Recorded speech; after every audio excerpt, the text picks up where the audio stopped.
Howdy ho there. 80 howdy ho there, partner. How are you doing this evening?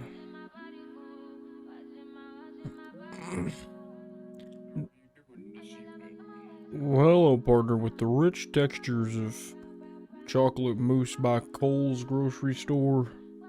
You too could eat like rich folk. LJL, hey.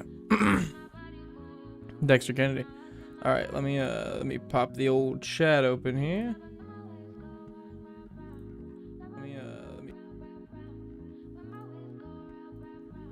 Let me give you the pop. Let me give you the chat and old poppy. Stick it right here. And then that should be good, right? We should have chat here on the screen now. Well, the chat should drop to the bottom of this thing in a couple seconds. Normally it lags and then drops to the bottom, so give it a moment. Drop down, gal. Boom, see? Sometimes you gotta tell it what to do.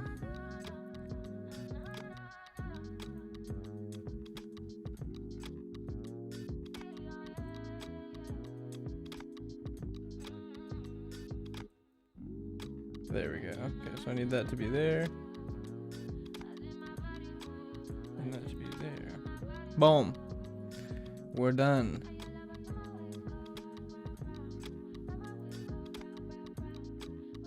We should look okay. Was just playing Tygum in my LGS yesterday. Duck does not do well against Lavinia effects. LOL. Not much does, to be honest. Visual grid.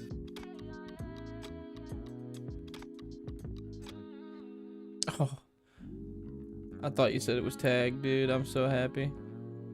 I thought I saw you say it was tagged. Hell yeah. I love when it's tagged. Oh, I love when it's tagged. Do we look okay and sound okay, everybody? We good to start?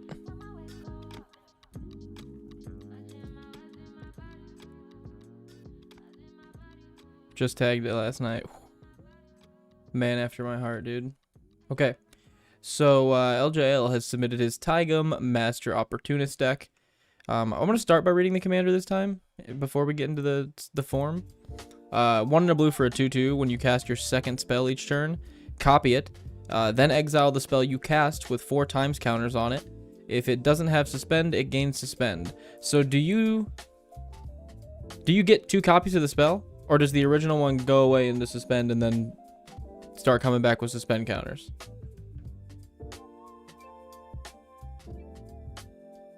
When you cast your second spell each turn, copy it. Then exile the spell you cast with 4 times counters on it. That almost sounds like you don't get the original one, but then you start getting repeatings of your original one. Either way, very good. I'm wondering which way that works. The original one goes away into suspend. Gotcha. So with 1 Tygum, you only get 1 spell now and 1 later. Gotcha. That's sweet. I like that. That's actually a really cool way to do that. Okay, so first spell. So he's broken this down into categories. First spell, second spell, and then synergy, ramp. Okay, so you're going to try to play these spells first, and then the second spells are the ones that we're going to be trying to copy. With multiple Tygums, you can start getting multiples. So with two Tygums, you get 2 spells. 3 Tygums, you get 3. That's cool. That's actually really, really cool. Okay, so first spells that we can just play to get the first spell out of the way, and then chain it into the second ones that we actually want to copy. So we've got Aetherize. 3 and a blue, return all attacking creatures to their owner's hands. Aether Spout, for each attacking creature, return it to his owner's hand. Brawl's Expertise, 3 and 2 blue, return up to 3 target artifacts and or creatures to their owner's hands. You may cast a spell with mana value 4 or less from your hand without paying its mana cost. Ooh, Barrel seems fantastic in this deck. Oh my goodness. Joe Kelly. Hey Nick, have a great weekend. Thank you, Joe. Appreciate you. Okay, Baral's Expertise, 3 and 2 blue. That's like very good in this deck, right? Because then the second spell you cast for free that costs 4 or less, you just get the little Tygum trigger on that bad boy. The first part's a good bounce. Aetherize and Aether Spout are also pretty... Aether Spout's a little interesting. Just because when it comes back, you won't. I guess this one is only attacking creatures too. But I'm saying comes back like these are going to be the second spells. Or not. These are the first spells. I got you. I'll be adding that one to my blue Leviathan deck. Consider. It's going to be a great one to get out of the way as your first spell. Cryptic Command. Draw cards. Bounce something to someone's hand, I think. Tap all creatures or counter spell. Dig Through Time can come out for 2 blues, so a great way to not only draw cards, but cast your first spell so you can cast your second with Tigum. Ghostly Pilferer, cheap draw engine, very good. Mystic Confluence, again, modal spell. You're going to have a use for it, and it's good to just get this out of the way to provide some removal and protection, and then you follow up with the spell you want to actually play and double with Tigum, or, you know, suspend with Tigum. Yes. Opt, same as Consider. Ponder, same as Consider and Opt. Pongify, some removal that cost 1. Preordain, same as Opt, Consider, and Ponder. Press the Enemy is fantastic in this deck. This seems very good in this one. 2 and 2 blue, instant. Return target spell or non-land permanent to an opponent's hand. You may cast an instant or sorcery spell with lesser mana value from your hand this turn without paying its mana cost. So, yeah. You're like, I'm going to go ahead and counter that 9-drop you're playing, and then I will play my own whatever I want, and Tigum will go ahead and suspend it because it's my second spell I'm casting. Is it on your turn or whenever you cast your second spell? Each turn. That's good. Rapid Hybridization, just like Pongify. Cheap removal, same goes for Reality Shift and Run Away Together, except I love Run Away Together because you can also protect your own creatures. Super good. PMAC, Dance Dude. What's up, Nick? What's up, PMAC? I finally catch it. How you doing, my guy? Snap, return target creature to its owner's hand up to untap 2 lands. Yeah, that's perfect. It's just a free spell. Then you can play your second one. Snapcaster, get back any of the stuff we already talked about. Or actually, no, get back one of the things we're going to talk about, because then that will be your second spell you cast and it'll trigger your Tigum. It's really, really good. And I'm ready to help. Whoa. We're gonna get some good stuff here, dude. You can definitely build Tigum as a flash deck to get 4 triggers each cycle. I didn't go that direction, but there are a few ways of doing it in opponents. Doing it on opponent's turns. Yeah, I think it's just inherently just gonna be good for sure. And then Treasure Cruise, just like Dig Through Time, cheap card draw, or it can be. Second spell. So these are the spells that we're going to cast as ideally the second spell on our turn, so that we can get the Tigum suspend, and we will get 2 copies of that spell, because yeah, you can get permanents with Tigum. Yikes. So we'll play one of these ones for cheap, and then we'll drop Bribery. 3 and 2 blue, search target opponent's library for a creature card and put that card into play under your control. Yeah, get 2 of those. That seems good. Get a free one on your next turn from the suspend. Cryptic Command, we already talked about. Deep Sea Kraken, 10-drop, 6/6, can't be blocked. Whenever an opponent plays a spell, if Deep Sea Kraken is suspended, remove a time counter from it. Oh, wait, but it probably will be with our Tigum. So that's busted. Dig Through Time, again, it's going to be cheap. So if we play another thing into Dig Through Time, we can get 2 Dig Through Times. Not really 2, I keep saying 2. Just an extra one on our next turn from suspend. Never been able to join a stream. Been watching your videos for a while now. Really enjoying the content. Gonna listen while I work. Listen while you work. I have a copy of Tigum right in front of me. Lamau. Might I recommend Hullbreaker Horror if you don't have it yet? Yeah, Hullbreaker Horror seems like it'd be good to get 2 of. Eluge the Shoreless Sea. 1 and 3 blue for a star. Power and toughness equal to the number of islands you control.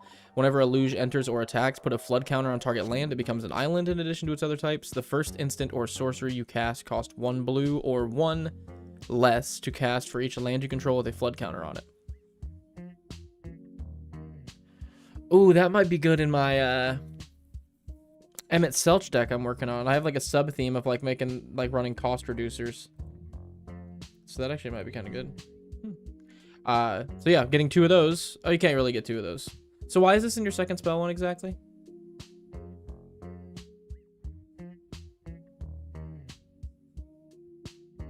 Because wouldn't this just like, if you got your next one, it would just like swap out for this one? That is a really good spell though. I'm just confused by the second spell aspect of it. Factor Fiction. Love me a Factor Fiction. In case someone removes it, I guess. That's fair. It's a good card. It's a good card. Like, honestly, just outside of the whole, like, second spell thing, I think it's just... It's definitely a fun card. Factor Fiction is one of my favorite cards ever printed, so getting a free one of those on your next upkeep, I will take. Marag River Regent. 4 and 2 blue, 6/7. Yeah. Flying, when this creature enters, return up to 2 other target non-land permanents to their owner's hands. Gross, I need to pick one of these up. That's very good. 3 and a blue for the instant adventure side of it. Draw 3 cards, then discard a card. Yeah, that's a very good card. Damn. We talked about Mystic Confluence. Getting another one of those is going to be good. Overlord of the Flood Pits, 3 and 2 blue, and pending for 1 and 2 blue, flying. When Overlord of the Flood Pits enters or attacks, draw 2 cards, then discard a card. Ooh, that's pretty good in the Emmett Selch deck as well. Quantum Riddler, 3 and 2 blue. Every time I read this card, I want to do the Batman joke. It's me, the Quantum Riddler, Batman. 3 and 2 blue, 4/6 flying. When this creature enters, draw a card. As long... The hell you jump scaring me for, file? Where was I at? As long as you have 1 or fewer cards in your hand, if you would draw 1 or more cards in this turn, you draw that many cards plus 1 instead.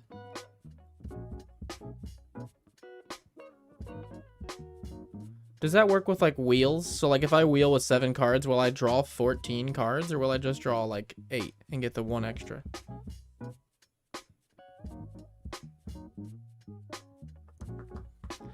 In case someone removes it, I guess. I honestly might cut Illuge. It being a huge beater is the main reason I still have it, since the deck struggles to actually get a board state and win. Okay, so a big thing about this deck is casting things for alternate casting cost. If you cast it for cheap cost, impending, evoke, etc., you can cast the expensive side when it comes off for the suspend. That's sick. Can't speak enough about the praises I have for Flood. Such a stupid card in the list for finishers. Yeah, you recommended Flood in one of the decks on the Discord one time. I'm pretty sure that was you. It is a cool card. See the Truth. I love See the Truth. Look at the top 3 cards of your library. Put 1 into your hand, the rest on the bottom. But if you cast this from anywhere but your hand, draw 3 cards. Starwinder, 5 and 2 blue, 7/7. Whenever a creature you control deals combat damage to a player, draw that many cards. And then Warp for 2 and 2 blue. That's pretty good. That might not be a bad card for Taval as a reanimation target. I just picked up some heat for Taval. I'll have to make a Taval update video. I think I've picked up enough stuff to justify that. So yeah, getting 2 Starwinders. Imagine that. Getting 2 See the Truths off your commander's suspend thing. Getting a free additional Quantum Riddler. I mean, all this is going to be fantastic. Stock up, 2 and a blue. I never knew they made this version of a stock up. That's cool. 2 and a blue sorcery. Look at the top 5 cards of your library. Put 2 of them into your hand and the rest in the bottom of your library in any order. Yeah, do that twice. Or not twice, again. Once, 2 turns in a row. And Treasure Cruise. Draw 3 cards. Pretty good. And then straight up synergy, that's going to synergize with the whole cast 1 spell, cast another spell, suspend, get that spell for free. All of history, all of once. Time travel and storm. I think time travel means you remove a storm counter from like as many things as you want that's suspended, I'm pretty sure. And then storm, copy the spell for each spell cast before it. So if you can cast enough stuff and then cast all of history all at once, a bunch of your suspend stuff from Taigam will just spam into play right off the bat. This seems like one of the strongest cards in the deck, right? I would imagine.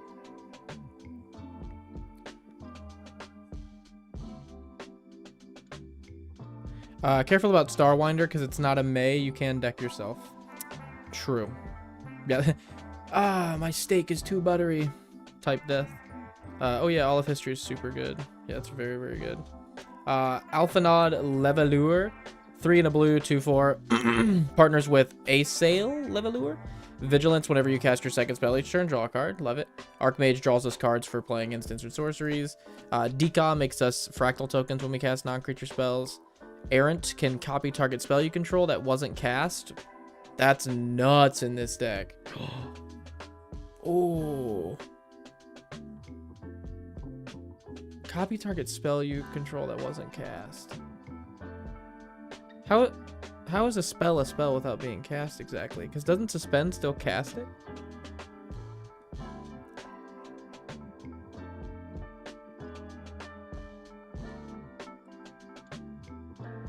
Starwinder is a May though, am I tripping? Oh, does it say May? Oh yeah, you may draw that many cards. LJL, Starwinder's even better than we thought. Suspend doesn't cast, it just enters from play. Okay, so like a Tali? Maybe a Tali's not a right one.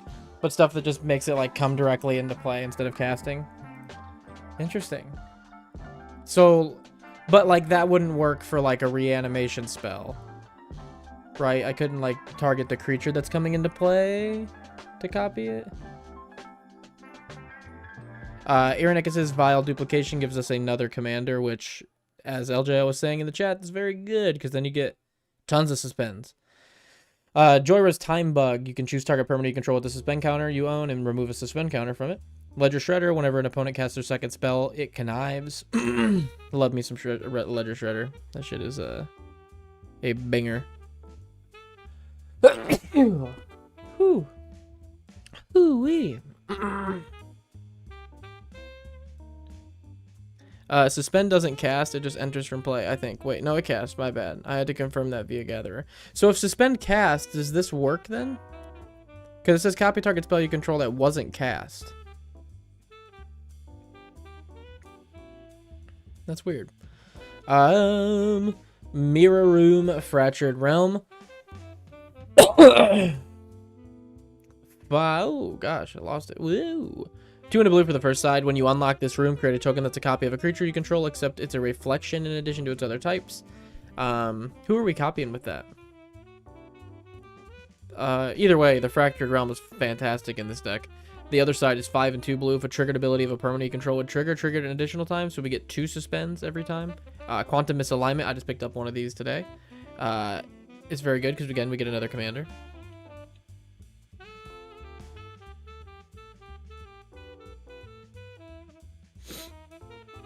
You copy the copy that Taiga makes. What? But I thought that... Again, I'm probably just doing... I am just doing the thing where I'm dumb and don't understand it. But it says if it wasn't cast, and I thought the copy is getting suspended, right? Or no, the original one's getting suspended. But then when it comes into play, isn't it getting cast? Doesn't suspend cast? I'm not gonna get hung up on this for too long. I assume I trust in you. I trust I am just I'm not understanding. Shadow of the Second Sun, 4 and 2. This.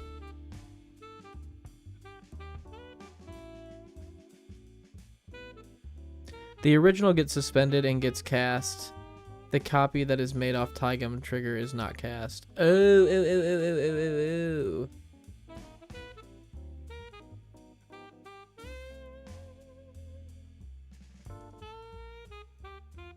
Whoa, weird. Yeah. Okay. I get what you're saying. My bad. I don't know how I missed that part. I was focusing on the wrong thing. That's normally what it is. Shadow of the Second Sun. 4 and 2 blue enchant player. At the beginning of enchant player's post-combat main phase, there is an additional beginning phase after this main phase. Or after this phase. Ooh. Yeah, go ahead and get all the stuff you suspended the turn you suspend it instead. It seems pretty good. We got there. We always do. It just takes me being like, could you say it for the 16th time the same way you've been saying it? And then I'm like, haha. So you're saying the thing you've been saying. Gotcha. Sinister Concierge. 1 in a blue for a 2/1 when it dies. You may exile it and put 3 times counters on it. If you do, exile up to 1 target creature and put 3 times counters on it. Each card exiled this way that doesn't have suspend gains suspend. That seems great in this deck. You could probably use it on your own stuff with some of your synergies to get like ETBs if you need them or something. That's really good. Spark Double, another copy of the commander.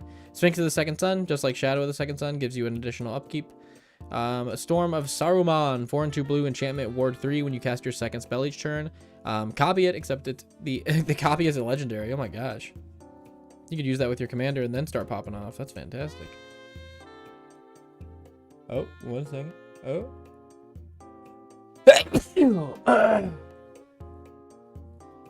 Okay. Talran. Oh, hold on. Man. I need some coffee.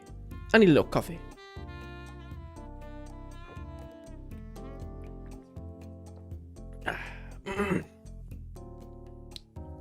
We got Talran. They come in 2s. I mean, Nick, I may be sick, so if I say something stupid, forgive me.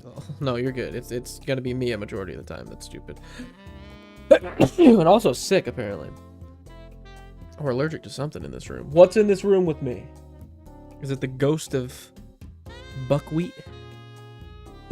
We got Talran to make 2/2 Drakes when we cast instants or sorceries.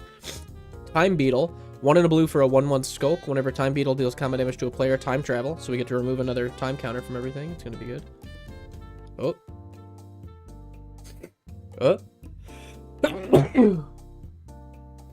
Man.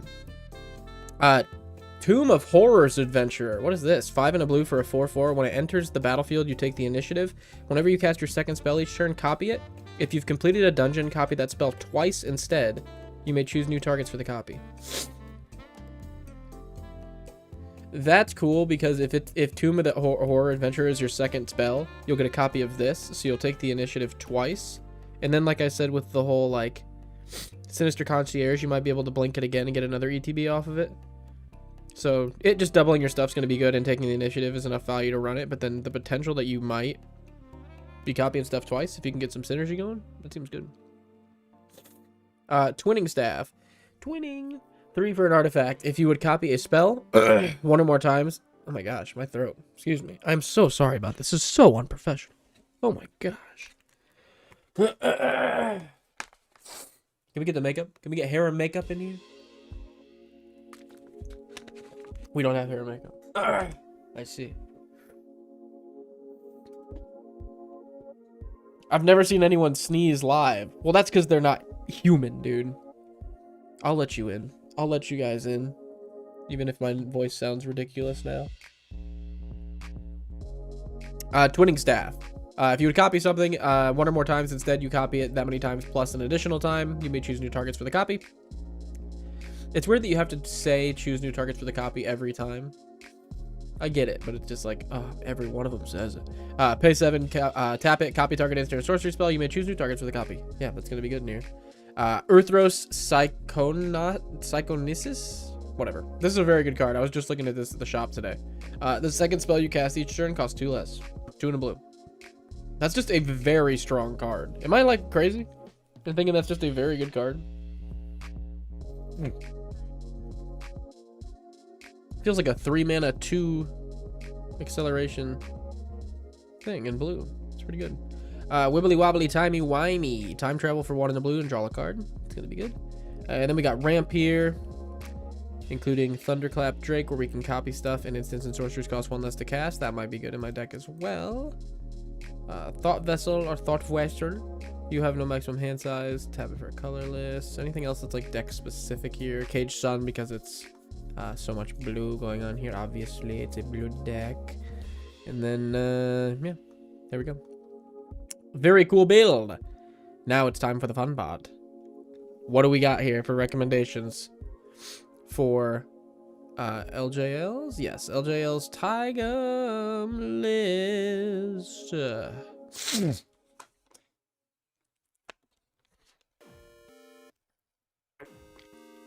What would be like a dope second spell to be casted? What's like a fire second spell to be casted in mono blue?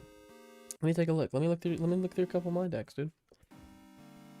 I mean, like, Mnemonic Deluge seems pretty cool in here to me.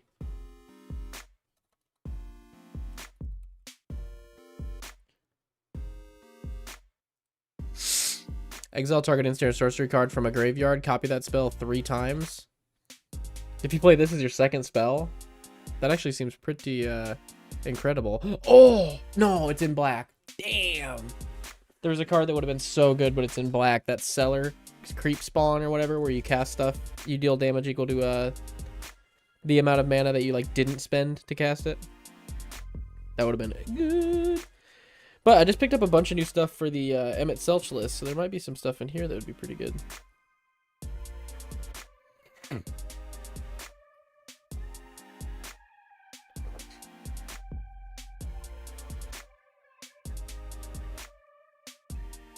Oh, what about Nanogene Convergence?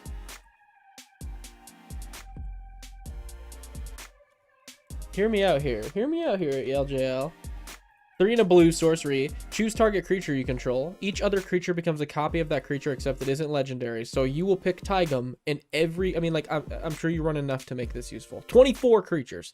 This also affects tokens. So stuff like Dika's tokens, Dalaran's tokens, those will all be affected by it too. So you just target your Tigum with it. And your whole board becomes Tigum. And then the next spell you cast, you just get a billion of. That seems very good. You know what's really good in this list? Think Twice. If it's not in the list already, the flashback triggers Taigum. True. Think Twice in and of itself would be a good just first card to like play to get the second spell to copy, and then you can just do the flashback to do the same thing, or you could just copy it to get some card draw. That seems very good too. Nano Gene seems like it could literally be like a game ender in this deck. I know it isn't here. I'll turn all my creatures into Psychosis Crawler in here, and then play a wheel effect. And I'm like, yeah, that seems pretty good. What about Haughty Gym? I feel like this isn't a bad deck for that. Power equal to the number of instants and sorceries in your graveyard. Instants and sorceries cost 1 less to cast. I feel like that's actually pretty good in your deck, in my eyes.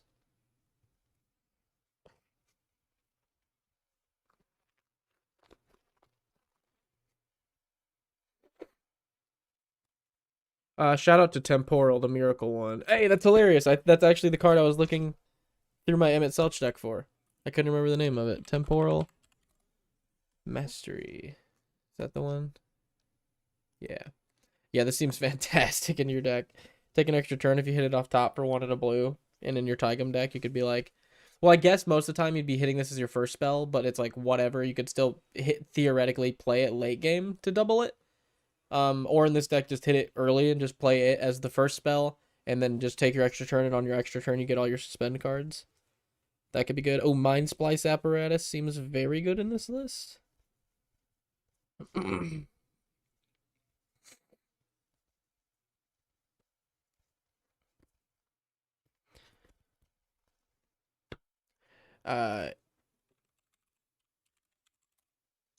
Splice Apparatus. Yeah, 3 and a blue artifact flash. At the beginning of your upkeep, put an oil counter on Mind Splice. Your instants and sorceries cost 1 less for each oil counter on Mind Splice Apparatus. Like, all these, like, reduction spells would help you cast some giant spells and then have, like, Taigum copy them. And it'd be way easier on your mana pool.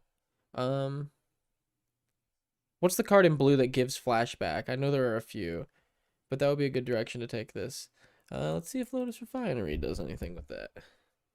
Mono blue cards that give my cards in graveyard flashback.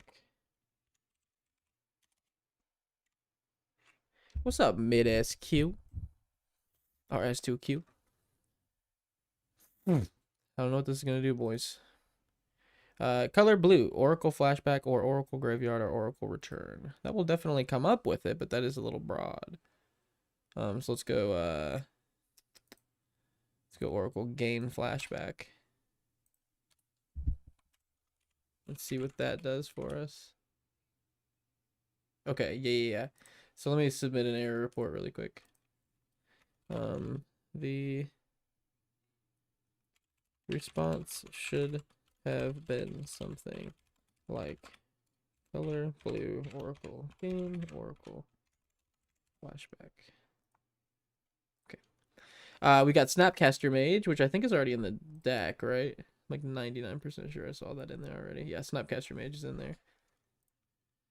Sphinx of Forgotten Lore. What's this bad boy doing? 2 and 2 blue, 3/3 flash, flying. When this creature attacks, target instant or sorcery card in your graveyard gains flashback until end of turn. Flashback's equal to its mana cost. Sphinx of Forgotten Lore is kind of banging.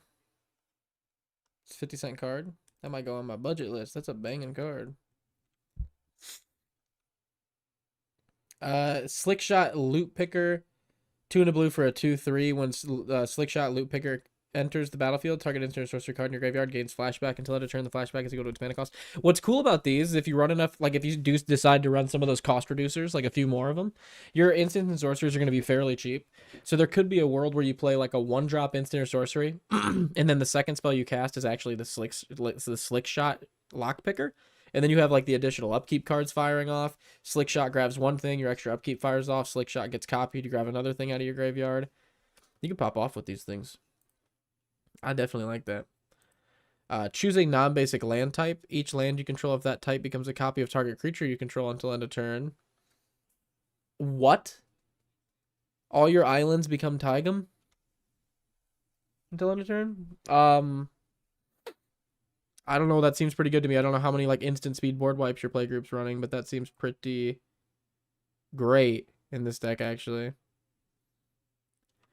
Any more submissions today, or would it be next week? It would probably be next week because today we're getting one more out done after Tigum. So until we're gonna be working on Tigum for a while until like probably 9. And then 9 to 10 we're gonna work on Avatar. Are you part of his Discord, Mid? If you are, he has a schedule up. Oh yeah, Mid. If you want to go to the description, you can join the Discord, and there's a Friday night deck review thing, like LJO or like PMAC was saying. And I've got a schedule pinned up on there. Mark from Velasvel. Oh, Velasvel. Velasvel is super good. That's actually crazy good in this deck, I feel. How did this come up? Oh, yeah, a little search. Cool. When Archmage's Newt deals combat damage to a player, target instant or sorcery card in your graveyard gains flashback. The flashback is equal to its mana cost. The card gains flashback 0 until end of turn. Instead, if Archmage's Newt is saddled. You just get to cast it for free if it's saddled? Yeah, that's an 11-cent card, sure. That's incredible. Just if it's saddled. If it's not saddled, it's just a bear that starts letting you have, like, flashback shit. And then when it's saddled, it's like, yeah, you can do that for free. I love Newt in this list. Is Newt already in here? Because I would not be surprised. Yeah, that seems great. Any of these effects seem like they would do great in here. What else? Mono blue cards. That.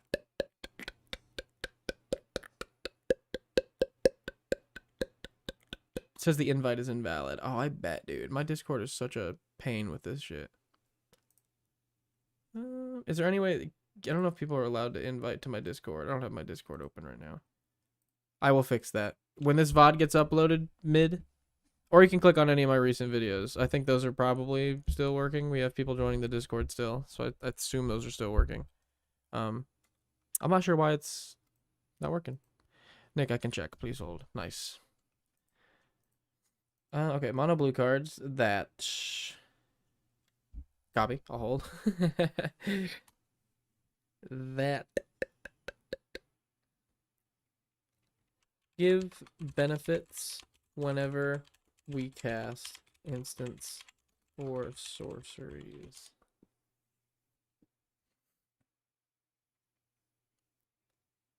This is a temp invite. Oh, okay. I swear every time I change it, I'm like set permanent instead of 24 hours or a week, and then it always like resets for some reason. Feel free to delete my invite once he gets it. Okay, yeah, you're good, man. You can post it. I appreciate that. Okay, so color blue, type instant. I don't know what's a type instant. A benefit. Okay. So this one I totally didn't know what to do on. I needed mono blue cards that provide a benefit. So a search like color blue oracle whenever oracle instant oracle sorcery would have done well. And then I will copy that and we'll use that, and then I will submit that. Okay. Oh, Archmage of Ruins is going to be great in here. Instants and sorceries cost 1 less to cast. Whenever you cast an instant or sorcery, draw a card. That's going to be very good. Baral, maybe. I don't know. I don't know if the cost reduction's worth it. Just, it's a 2-drop cost reducer. It's pretty good, actually. Instants and sorceries cost 1 less for 2-drop. That is pretty good. But the counter ability is pretty lame. I'm not going to lie. Oh, thanks. Also, Mid, if you want to submit a deck for review, for $1, he can take your list and put you on the schedule. Appreciate you, PMAC. Appreciate you, PMAC. Case of the Ransacked Lab would be good, dude. 2 and a blue, instants and sorcery spell. This would be perfect for your deck. Instants and sorceries cost 1 less to cast. To solve it, you've cast 4 or more instants and sorceries this turn. Doesn't seem too hard for your deck to do. Solved, whenever you cast an instant or sorcery spell, draw a card. That seems like a fantastic piece of like mana ramp in this deck. And card draw. I need Case of the Ransacked Lab and Emmett Selch. That's another good add in there. Who's the master? Or who's the commander? Tigum. Let me go back to the deck really quick. The commander of this list is Tigum, Master Opportunist. 1 in the blue, 2/2. Whenever you cast your second spell each turn, copy it. Then exile the spell you cast with 4 times counters on it. If it doesn't have suspend, it gains suspend. Very cool. So let's see.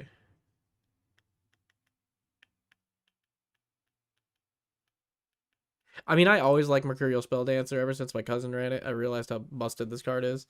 1 in a blue, 2/1, can't be blocked. Whenever you cast a non-creature spell, put an oil counter on it. Whenever it deals combat damage to a player, you may remove 2 oils counters from it. If you do, when you cast your next instant or sorcery spell, you copy it. Yeah, so like every time this attacks twice, you just get to copy your spells. And with like, yeah, it just seems really, really good, honestly. I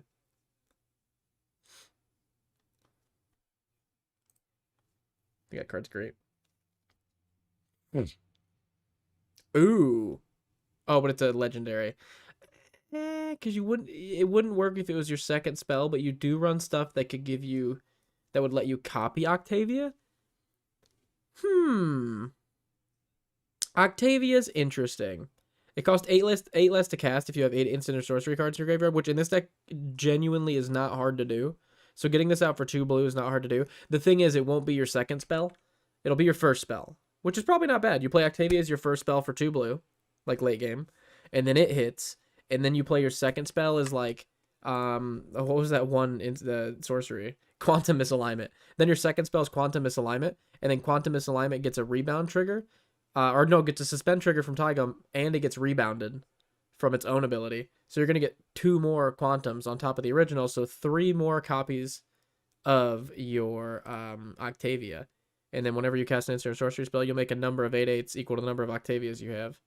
Oh no, target creature has a base power and toughness of 8/8. Oh, Octavia, damn, Octavia doesn't do what I think it did.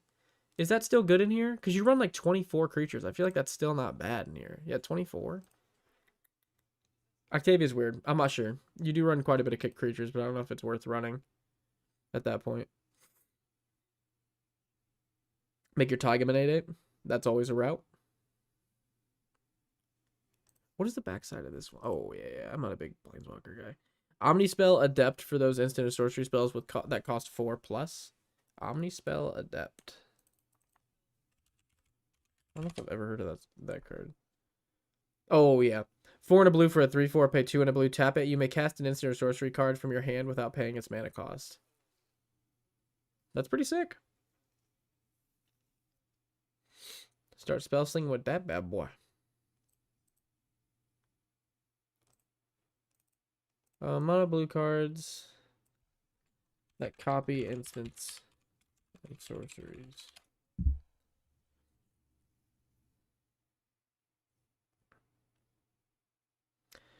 Color blue, instant, sorcery, oracle copy. Nice. 3 steps ahead would be great. That definitely needs to go in here. 1 blue, spree, counter target spell. So it's a cancel, or it's a clone, or it's a draw to discard a card. Or it's all 3. Why is an Ancestral Recall on the list? These are the questions that we need to be asking. Those are the questions that need to be asked. Rite of Replications in this list? That's not terrible. It's a little weird, but it's pretty good. I still think Mnemonic and Nanogene are bangers in here. What about Spelltwine as like one of your second spell things? Exile target instant or sorcery card from your graveyard and target instant or sorcery card from an opponent's graveyard. Copy those spells, cast the copies without paying their mana cost. Exile Spelltwine. But with your commander, you get 2 Spelltwines, and that's like an incredibly strong effect.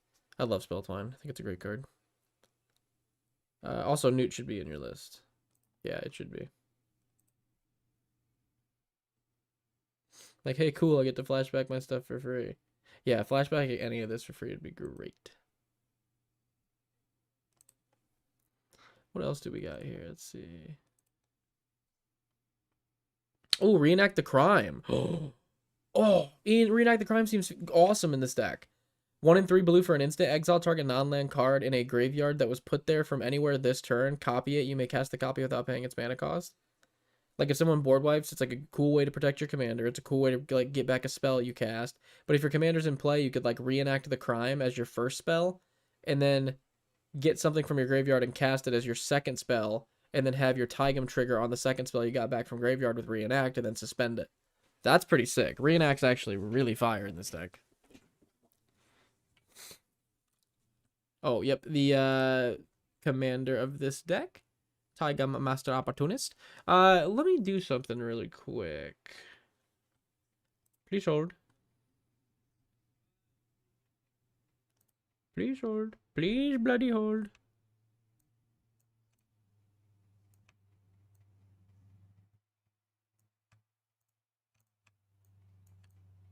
Please hold. Please hold. One moment.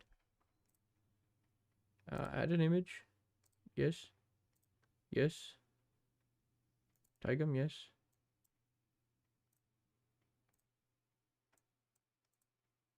Save him. Save him, yes. Don't save us. You don't want to be saved. Boom. Can you guys see that okay? Is that good? Let's see what this ended up looking like. Can you see that card okay? Or is it just tiny? That's an itty bitty little card. That's an itty bitty little card. You can't even tell what that is. Yeah, you can. Yeah, you can. It's a little small, but we can work with it. If I had a nickel for every time I heard that. Okay. Yes, sir. Okay. I was thinking Gale Waterdeep Prodigy. Oh, Gale's cool. That'd be a cool one in here. Whenever you cast an instant or sorcery spell from your hand, you may cast up to one target card of the other type from your graveyard. If a spell cast this way will be put into your graveyard, exile it. Gale's cool, man. You cast an instant, you get back a sorcery. You cast a sorcery, you get back an instant. What's up, Yorsum? Lear? I think someone said Lear a while ago. Thank you for reminding me. I don't think I looked it up. Lear. 3 and 2 blue. 3/4. Spells can't be countered. Each instant and sorcery card in your graveyard has flashback. The flashback cost is equal to that card's mana cost. That's pretty fucking awesome in here. Omen Hawker. What the hell? 1 blue for a 1/1. Tap it to add a colorless and a blue. Spend this mana only to activate abilities. Oh, I use Omen Hacker to reduce the Omni Spellcaster. Ah. That's pretty cool. So then you only have like a one colorless to copy or to play instants and sorceries for free. That's pretty sick.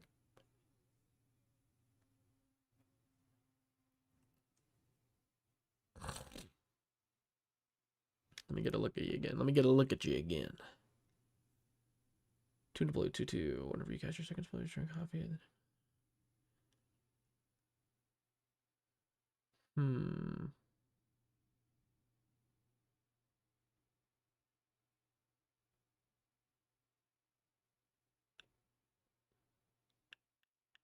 What's let me look through some of my stuff real quick.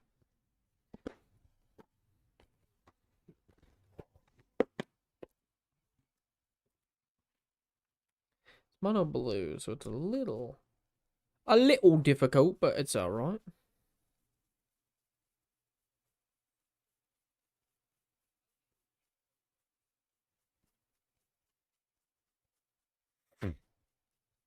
I don't know if there's gonna be anything in here. I don't know where I put my little stack of rares I have, right? Unfortunately, YouTube doesn't let me DM people, which is hard. Or wait, Nick. Try copying it when I sent it this time. Or wait, Nick. Here, I can do it. I can do it. Just give me 1 second.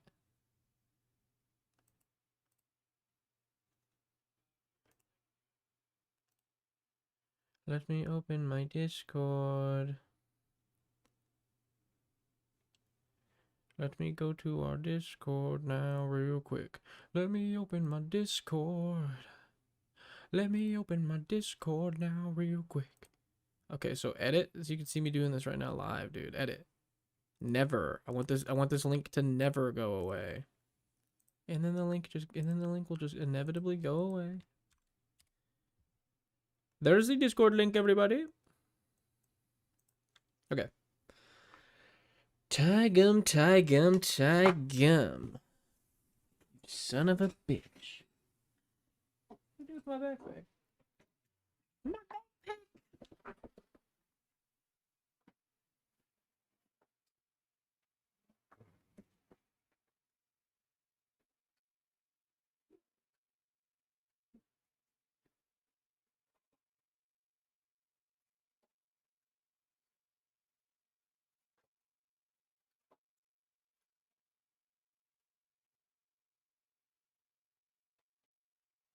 Okay, I found my deck.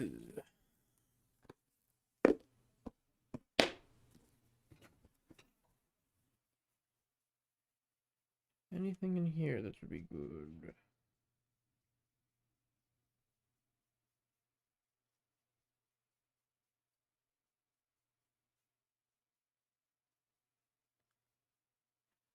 Bang! Yo, Nick, when you move to my next list, we'll talk about that black market connections you might want. Right.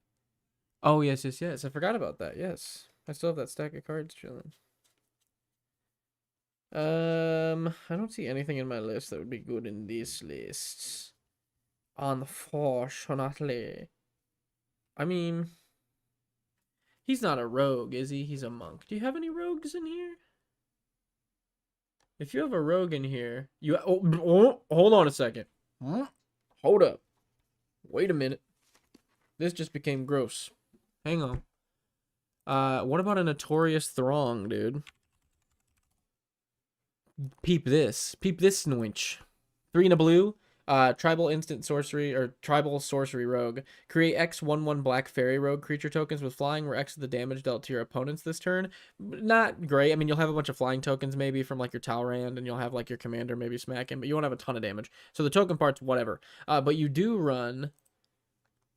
Oh, wrong person. Ghostly Pilferer, which can give himself unblockable and is a rogue. And with Notorious Throng, you can play the Prowl for 4 in a blue if you dealt damage with a rogue this turn, and you may take an extra turn after this one as well. And with Tygum, if this is your second spell, you'll probably make a pretty good amount of 1/1 fairies, and then you'll take an extra turn, and then it'll come back into play, and you'll make more fairies. I mean, this doesn't seem that bad, actually. Just fill the board with flyers, and then also take an extra turn for pretty much 2 times for the price of 1 with Ghostly Pilfer. I don't know. That doesn't seem bad. Yo, Nick, when you... Oh, sorry. You have a couple. Tome is also in the list, and I think that is a rogue. Oh, yeah. Where's that at? Oh, it's a monk. That's so weird. Still, the interaction with Ghostly seems pretty great. Errant Street Artist is also a rogue. I love Notorious Throng. I think it's a very good extra turn card. Bang! I swear I had that stack of cards around here somewhere.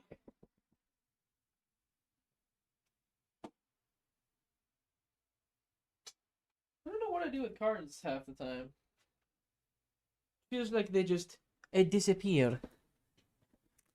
Any of this good in your deck? Any of this stuff sitting right here any good? Funnily enough, I have a Press the Enemy and a Spark Double sitting in this pile of like 7 cards, which are both already in your deck. That is hilarious. Better put a Murmuring Mystic in the deck right now. Oh yeah, the one that makes birds. Yeah, make 1/1 birds with flying when you cast instants and sorceries. Yes, sir. I mean, if you get enough of those effects in here and decide to run Notorious Throng, you might throw a Skull Clamp just to like interact with that token stuff you got going on. But I digress. It also works with your Ghostly Pilfer and your Silvermere and your Sinister Concierge to get it to die. I'm just saying. Not the waste. Plus, it's a 1-drop, so you can make your second spell easier. Honestly, Skull Clamp's looking better and better in this deck. Hermes is interesting. Hermes dies dies that and lets you scry too. Does not die. Does not die. Who's Hermes? I don't even know if it... 3 in a blue, 2/4. Whenever you cast a non-creature spell, create a 1/1 blue bird creature token. Whenever you attack with 1 or more bird scry too. Oh, it's the same thing as Murmuring, except you just get better stuff. You could run both, but yeah. Hermes is fantastic.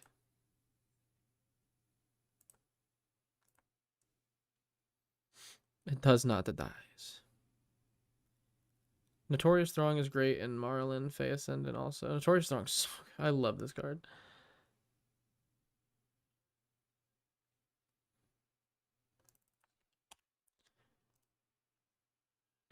Oh, what about what's the blue one that's kind of like Hex? Like Hex is like destroy 6 target creatures. There's like a blue one that's like returns 6 target creatures to their owner's hand or something like that. That might not be bad as like a one-way board wipe you could actually like double and use up. You might actually consider taking out like Aether Spout or Aetherize for it. What's that one called? Is Aetherize the bounce 6 creatures? I thought there was one like that was like Hex, except it just bounced creatures. But maybe I'm wrong. Maybe I'm wrong. Let me see. Bounce. Return to owner's hand. I'm gonna type in 6. I don't think that this is. Is it 5? Like I swear there was a card that did something like this. Maybe I'm just losing it. Like I swear it was like a blue Hex. Like where this says destroy 6 target creatures, it like bounced 6 target creatures. But maybe I'm just freaking and imagining things right now. Let me see. CMC 6 color blue Oracle return owners and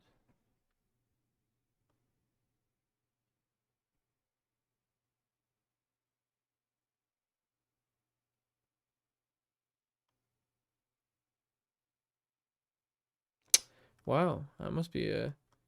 Oh wait, maybe it was a 5-drop. For some reason 5 drops popping into my head now.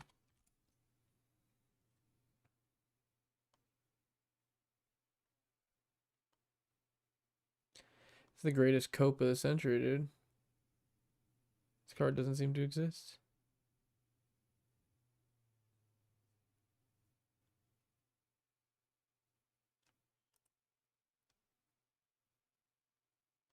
Yeah, well, I don't know. Maybe my brain's just like confusing it with Hex and just making up that there was a blue one. It's super strange. Aethergale? Boom! Oh man, Itachi, thank you. I knew I wasn't crazy, Itachi. I knew I wasn't crazy. Aethergale. 3 and 2 blue sorcery. Returns 6 target non-land permanents. It doesn't even have to be creatures. Don't worry, you're never gonna have to return your own with this one. He'll just bounce all the best stuff, and then it has what's it called? Rebound? Suspend. And it comes back. Yeah, as soon as people are just gonna be nervous to set up their boards because they know it's gonna come back. Yeah. Thank you. Where's that at? Well, there we go. Thank you, Itachi. Thank you. Cyclonic Grip, perhaps. Opportunist makes me think that Progress Tyrant would be a weird synergy top end. That's a huge card. I didn't even consider that. Progress Tyrant.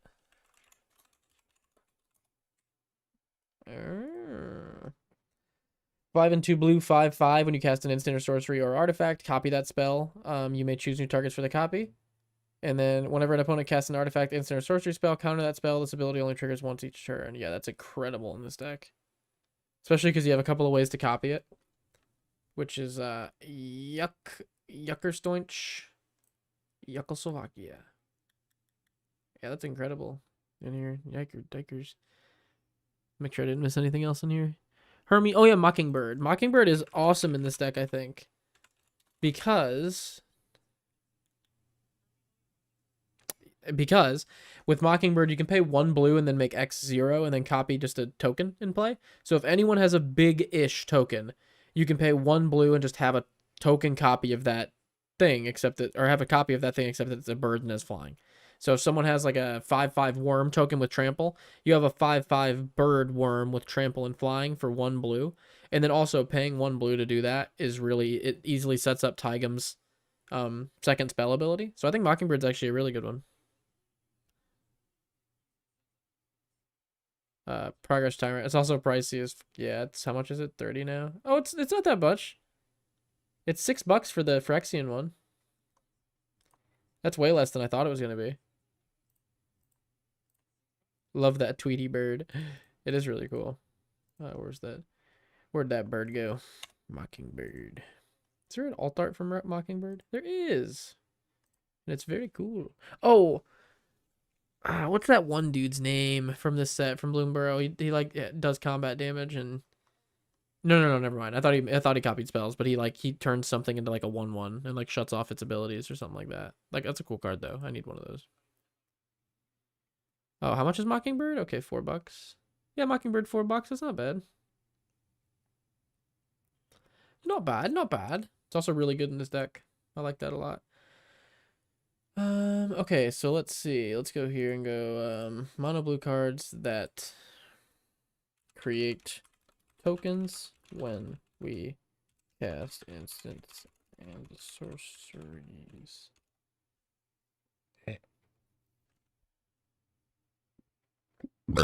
We need a blue what's the red one that makes you treasure tokens when you cast instant or sorceries? We need a blue one of those. I'm sure that wouldn't be busted at all. No, we don't need that actually.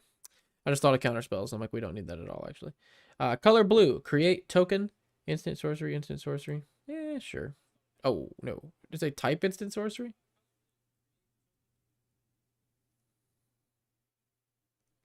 Well, that's not what we want. We need engines, so that would imply creatures, artifacts, enchantments, anything permanent.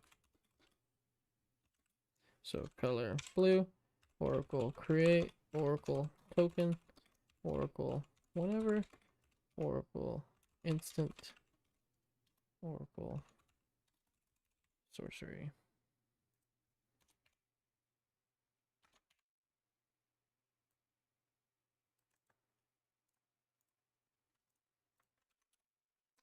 Sure, we already got all these, but I want to check anyway.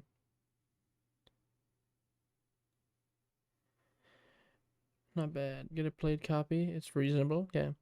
What is that site? Salty's Gaming. It is the Nyx Lotus website. Yeah, it's a new website that we launched yesterday. NyxLotus.com. You can use the Lotus Refinery. Clearly, it is a rough draft, but that is okay. The feedback that we can get actually helps an immense amount. So, I'm going to be using it during streams so that we can help get it working better. What else do we have here? Reflections of Itjara. Bassy burp step. Bassy burp step. Bassy burp step. Reflections of Litjara. 4 and a blue enchantment. As this enchantment enters, choose a creature type. Whenever you cast a spell of the chosen type, copy that spell. I don't know if we have enough. This is mainly like instant and sorcery spell slinger. We do have a lot of creatures, but I don't even know if they share a type enough to justify it in here. I don't think they do. Alien insect. It's got a little alien bug. It is really good though.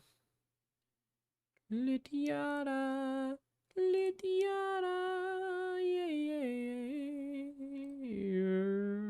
baby. Oh. Okay, let's see here.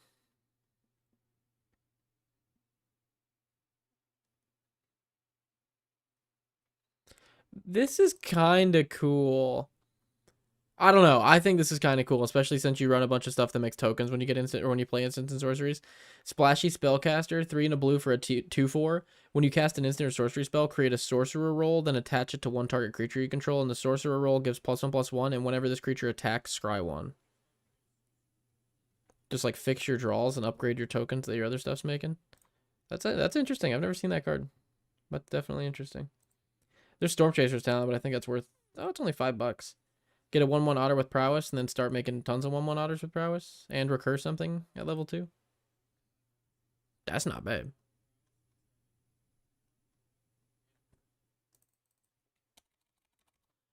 Nice. Great work getting the site launched. That's huge. Thank you, IH.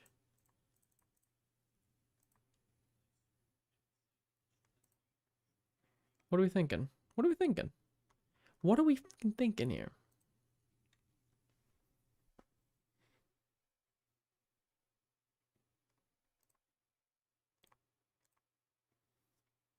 I mean, that's a 5-drop. But I mean, the other one's 4. The one that makes 1/1 birds is a 4-drop. So for 1 more mana, we get a 5/4 which is kind of big, with flying that makes 1/1 blue wizards.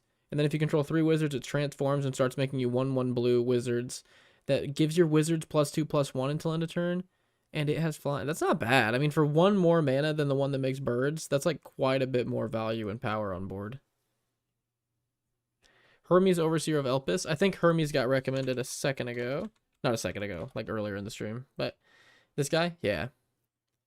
Very, very good. Very, very good.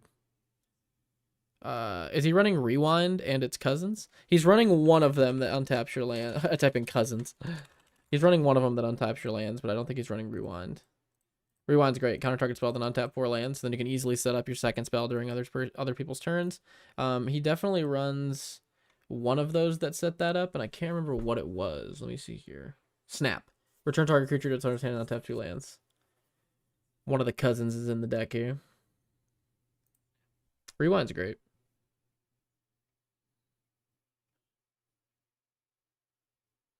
Trying to think. Do you run Isochron Scepter?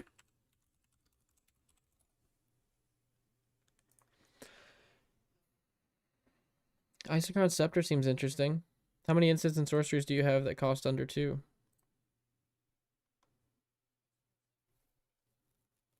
Or not instants and sorceries, just instants. I mean, putting a Pongify under it's good. An Opt under it seems good. Run Away Together under it seems good. Consider under it seems good. And then like all doing any of those under it, you just immediately set up the fact that you're always going to have a 2 mana first spell to cast on your turn, and then follow it up with whatever you want to trigger Tigum. So that could be actually kind of good. In this stew. It's a $15 card. Well, it's $10. Secret Lair. This guy, you can get this guy for $10. Legend of Kuruk is slow, but the backside goes Insano style. I actually just put Legend of Kuruk in my Arna deck, and I haven't gotten to use it yet. But I agree that the backside seems like it goes Insano style. 2 and 2 blue, chapter 1 and 2, scry 2, then draw a card. Chapter 3, exile this saga, then return it to the battlefield transformed into a 4/3 avatar Karuk.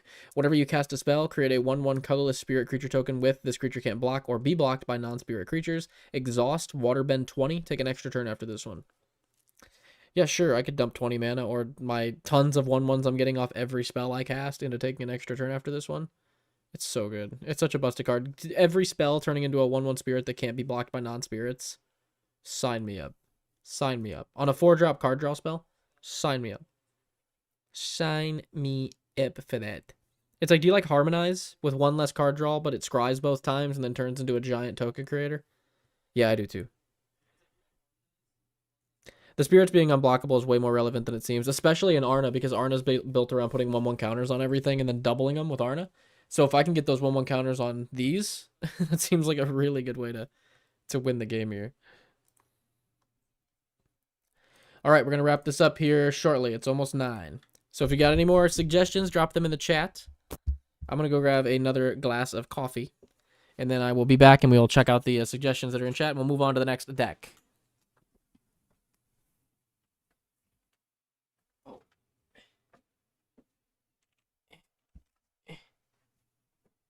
Hey, there's coffee grounds. There's coffee grounds in me coffee.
Coffee, coffee.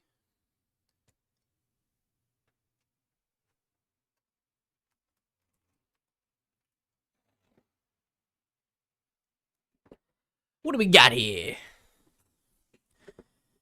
Unstoppable plans would create big multicast opportunities.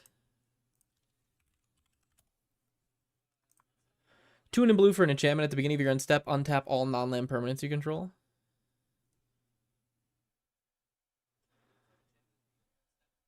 Explain. Just because I'm dumb, not because what you're saying is stupid. I am just stupid. So at the beginning of your end step, untap all non-land permanents you control. That paired with the Isochron Scepter would be fire. What would we untap here?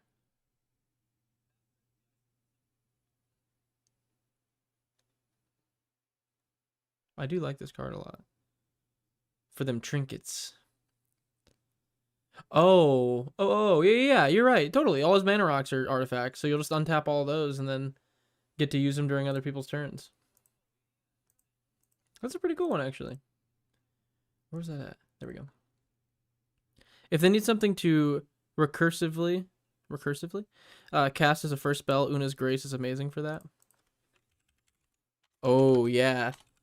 This is the one with Retrace. Yeah. 2 in a blue, instant. Target player draws a card, Retrace. You may cast a spell. You may cast this card. Jeez. You may cast this card from your graveyard by discarding a land card in addition to paying its other cost. So yeah, this is just a recurable first spell every turn to trigger Tigum if you have a land to discard. If we're leaning into token generation, sudden substitution is also really strong. 2 and 2 blue, instant, split second, exchange control of target. Oh, I think this is just strong. You're totally right. Like, even if we weren't leaning this heavily, which the deck already is, like, without any of our suggestions, the deck already runs. Let's see. Tigum, which makes tokens. A lot of tokens. And then I think like 1 or 2 other ones that make tokens. Yeah, Dika makes tokens. And I think that might be it. Even with that, though, even with just those two, like the synergy of running those 2 cards that can make so many tokens paired with sudden substitution and then paired with your commander to get another sudden substitution seems like you could get some really strong stuff for swapping your tokens. That seems really, really good. Where do I send my deck list? If you are a $1 member on Patreon or YouTube members, you'll see a deck submission form where you can fill it out. Feel free to become a member for like a month and then drop it after that. I will still review your decks. Token generation would help with water bending costs. True, it would. I think what we've got here is going to be plenty, especially if he puts in some of the suggestions. Mystic Reflections is also good with token makers. Mystic Reflections is kind of sick, actually. 1 in the blue to choose target non-legendary creature. The next time you'd make 1 or more tokens they enter as a copy of that creature. I will never forget the time this dude raged at me and my cousin and was like, it only makes the first token the copy, not all of them. And I was like, yeah, but I'm pretty sure that's why it says 1 or more. I'm pretty sure if it would specify like after that to be like, if 1 or more things get made, just the first one becomes a token. It says 1 or more creatures or planeswalker enters the battlefield. They enter. I was like, it also says they. And it was just one of those things where the person was like, no. I was like, it's funny you're saying no. The turn this would have won the game. That's very, very interesting. Yeah, it's not a bad card, though. I love this card. It wouldn't be bad in Taval. I don't think I'm making enough tokens. It would only trigger for 1 every time. Is that Garruk's helmet in the water? In the bottom right of this picture? Looks like Garruk's helmet. Reflection is so worth the time. Reflection's great. Especially if you could put this underneath your Isochron Scepter. Now we're talking. Now we're talking some spice. Metallurgic Summoning is great if we are casting big spells.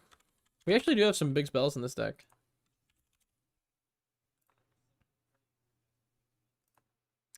Three and 2 blue enchantment. Whenever you cast an instant or sorcery spell, create an XX colorless construct where X is that spell's mana value.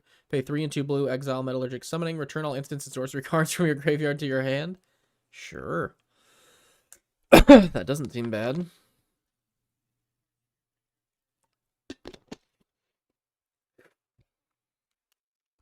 Well, that seems pretty good.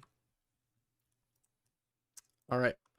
LJL, I hope you got something out of this, my guy. I haven't seen you in chat for a second. I think you might have left us. But I hope the VOD, or if you're watching, I hope this was useful. And we got you some good suggestions here. And we're going to move on to the Red Barons, the last Airbender deck. Now, the thing is, I have no idea where the deck submission form for this deck went. I lost like a handful of deck submission forms for some reason. And it's been a couple weeks. We've gotten pretty lucky the last couple of weeks. This one I have no idea where the deck submission form is. Luckily, it is a straightforward Avatar deck. We're trying to airbend, firebend, waterbend, earthbend. I think I didn't say that one. It is just a straightforward. We're trying to do the Avatar thing. There's tons of Avatar cards in here. It might be only Avatar cards, honestly. It is a red, white, and blue-blooded American Avatar deck. And you can't go wrong with it. Did he do tags? Oh, he didn't do tags. I was going to say, what the hell? All right. Let me swap out this pick real quick. Where was that pick shit at? Right here. There we go. Okay. Red Barons. Sorry about the form. Honestly, I have no idea where that went. Thank you for the support to the channel. I appreciate that a ton. I hope you get something out of this deck review and the suggestions here. Yeah, since I'm not sure what you wanted from the form, my bad. We're going to suggest you some cards. We're going to maybe give some suggestions for stuff to cut. We'll do a little bit of everything here for you. Itachi says Junkwinder for the last deck. That could be cool. Affinity for tokens. Whenever a token enters, you tap something and it doesn't untap during its next untap step. If you want to lean really heavily into the tokens, I think Junkwinder's great.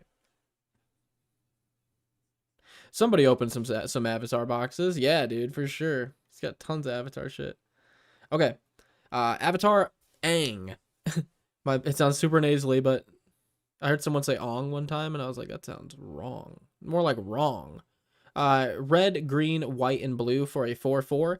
Flying, firebending 2. Whenever you waterbend, earthbend, firebend, or airbend, draw a card. Then if you've done all 4 this turn, transform Avatar Aang into Aang, Master of Elements, being a 6/6 flying. Spells you cast cost Wooburg less to cast. That's incredible. At the beginning of each upkeep, you may transform Aang, Master of Elements. If you do, you gain 4 life, draw 4 cards, put 4 1/1 counters on him, and he deals 4 damage to each opponent. That's such a good card. It's also a $3,000 commander, dude. High roller. Very cool. Again, I'm sure he runs the werewolf card that lets you flip it. Yeah, Moon Mist. There it is. Let's get into it. We're trying to do all the water. We're trying to do all the bending. All the bending's gonna happen here, folks. Oh, how do I open up chat here? Is it this? It is that. Oh, it is that. Okay. Aang, Airbending Master. 4 and a white for a 4/4. When Aang enters the battlefield, airbend another target creature. Whenever 1 or more creatures you control leave the battlefield without dying, you get an experience counter. At the beginning of your upkeep, create a 1/1 ally creature token for each experience counter you have. That's a good card. That's genuinely actually great in like blink decks. Aang at the Crossroads. Love Aang at the Crossroads. This card is fire. I wanted to make a deck around this guy.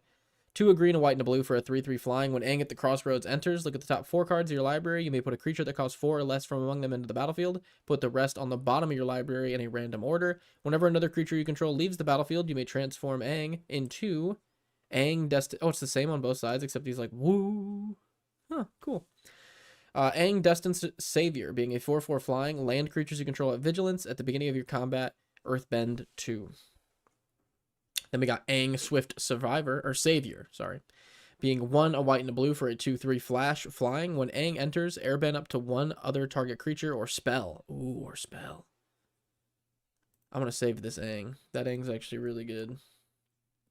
Waterbend 8, transform Aang into Aang and La Ocean's Fury, which is a 5/5 reach trample. When Aang and La attack, put a 1/1 counter on each tapped creature you control. Yeah, this needs to go in Arna immediately. That's really good in Arna, damn. Somebody opened some airbending. Do you have Master Gyatso in this list? Master Gyatso. I don't know. I don't see him. I do not see Master Gyatso. Oh, I have Monk Gyatso. Whenever another creature you control becomes the target of a spell or ability, you may airbend that creature. That seems good. Swift Savior is gas. That's such a good card. This whole set was gas. I really liked this.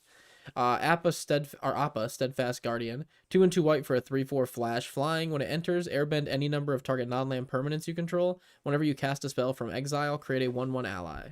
Appa's sick. That's such a cool card. That's the one I was thinking of. My bad. Oh, PMAC, you fine. Avatar Enthusiast. 2 and a white for a 2/2. Whenever another ally you control enters, put a 1/1 counter on this creature. Avatar Enthusiast could probably get cut. Looking at what you got here, like Badger Mole Cub, I would say Avatar's Enthusiast might be able to get cut.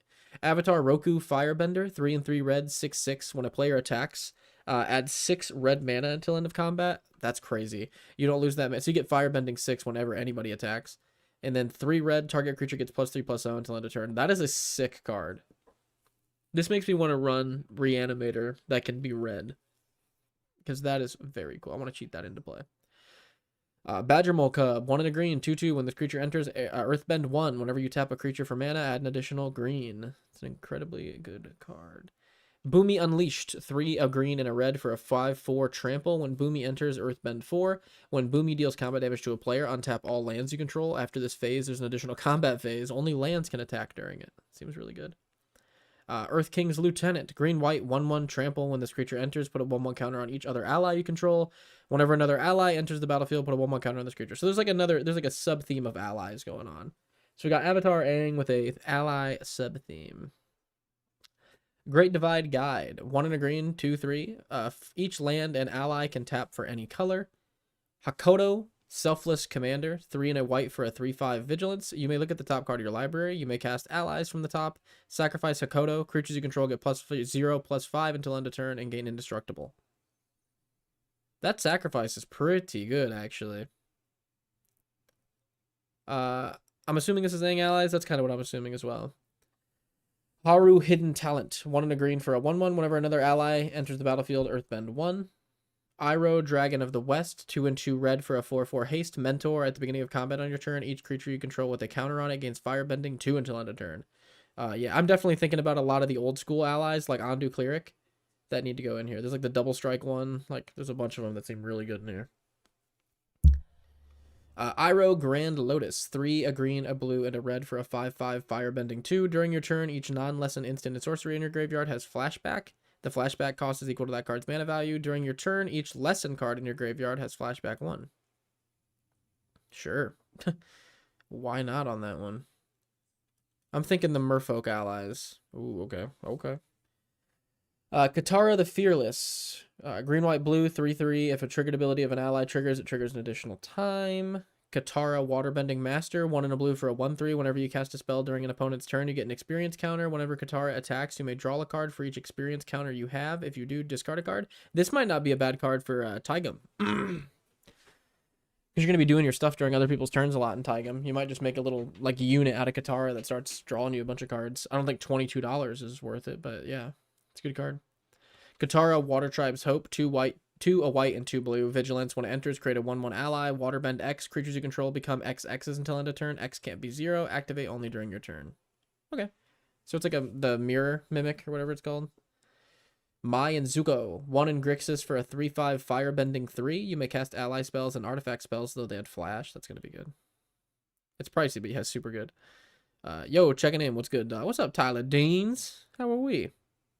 I'm happy you stopped by. Here's some old school. Majida the Lion.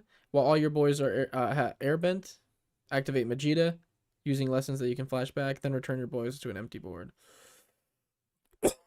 That's great. We good, we good. It's good to hear, Tyler. You trying to hop in a call after this live stream? You gonna be around? Let me know. Yeah, Majida seems great. Board wipe on a creature so you can airbend your board and then bring him back. Any board wipe seems pretty good, honestly. Monk Gatso we already looked at a second ago. Ondo Cleric gains you life when allies enter. Sako Bold Boomeranger is a green or a red and a blue for a 1/1. When it enters, discard up to 2 cards, then draw that many cards. Whenever you cast an artifact or lesson spell, put a 1/1 counter on Saka. It seems great. Saka Tenacious Tactician. 1, a blue, a red, and a white for a 3/3 Menace Prowess. Other allies have Menace and Prowess. Whenever you cast a non-creature spell, get a 1/1 ally. That seems very good for 45 cents compared to some of this other stuff. I'm not saying the other stuff's not good, but like looking at like, what was that one? Katara, I'm like, oh, $22. I don't know about that. And then I read like Sokka, and I'm like, that's pretty good. 45 cents. Holy shit. The Walls of Bong Sing Se. 8 for a 0/30. That's right. That's like Daffy Duck 30. Other permanents you control have Indestructible. You're indestructible. It's a Daffy Duck card right there. I love Tenacious in this list. Tenacious. Oh, this guy. Tenacious Tactician. Yeah, he's great. That's such a good card. That's like such a good, like, lord. Toph Earthbending Master. 3 and a green for a 2/4. Landfall. Whenever a land you control enters, you get an experience counter. Whenever you attack, Earthbend X, where X is the number of experience counters you have. It's pretty cool. I think everything just from that set's very expensive, which is unfortunate. Toph, Greatest Earthbender, 2 a green and a red for a 3/3. When she enters, Earthbend X, where X is the amount of mana spent to cast her, so 4. That's really good actually. Lands you control have double strike, so you get a 4/4 with double strike on one of your lands, plus the 3/3 for 4 mana. You get like 11 power. That's really good. The price is because Avatar is strong and standard. That's crazy. Where's Avatar Kyoshi in this list? You need her in here. I don't know. I haven't seen her. Zuko Firebending Master. 1 in a red. We'll look her up right after this. 1 in a red for a 2/2 Firebending. Or first strike. Firebending X, where X is the number of experience counters you have. Whenever you cast a spell during combat, you get an experience counter. That seems very good. That Zuko seems correct. Avatar Kyoshi. Avatar Kyoshi Earthbender, 5 and 3 green, 6/6. During your turn, Avatar Kyoshi has hexproof. At the beginning of combat on your turn, Earthbend 8, then untap that land. That seems very good. That seems incredibly good in here. Let me see. Oh, I'm not gonna look up stuff yet. I almost got ahead of myself here. Sorceries. Avatar's Wrath's insane. Until end of turn, your opponents can't cast spells. But first you choose up to 1 target creature, then airbend the rest, and exile Avatar's Wrath. Very, very good.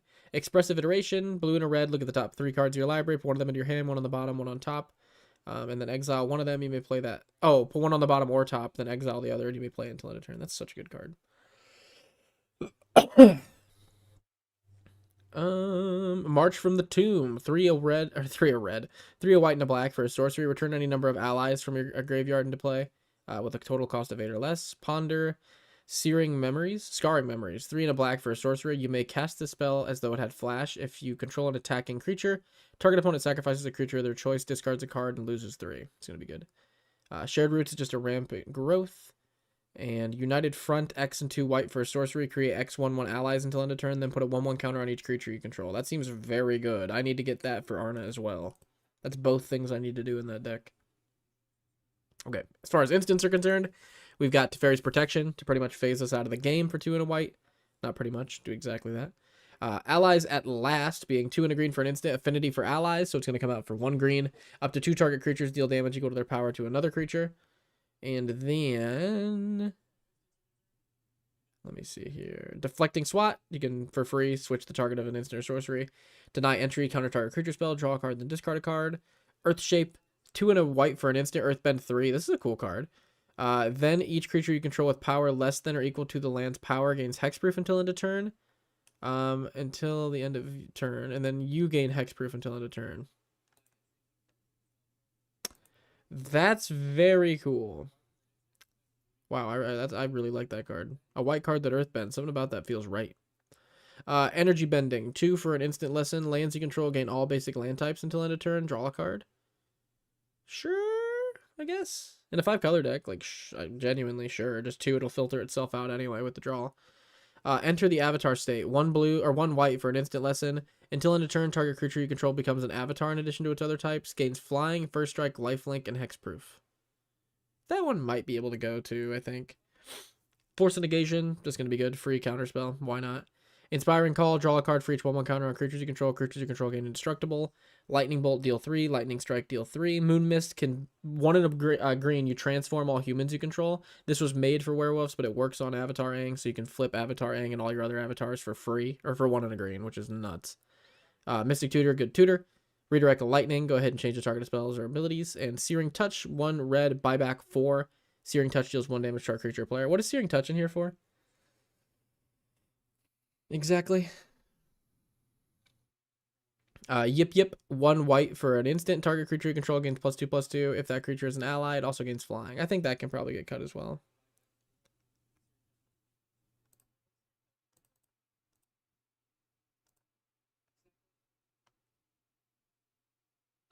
Okay. Artifacts, we've got Bender's Water Skein, which is insane, dude. Just untap it on everyone's turn. Taps for a mana. Counter spells, Rejoice. Glider Staff, 2 and a white when this equipment enters. Airbend up to 1 target creature. Equipped creature gets +1/+1 and has flying. Equipped for 2. Sure, I guess if you need ways to get all the bending, that could be one. But if you don't, that could probably get cut. White Lotus Tile, 4 for an artifact. This artifact enters tapped. Tap it to add X mana of any one color, where X is the greatest number of creatures you control that have a creature type in common. That's very, very good. Damn.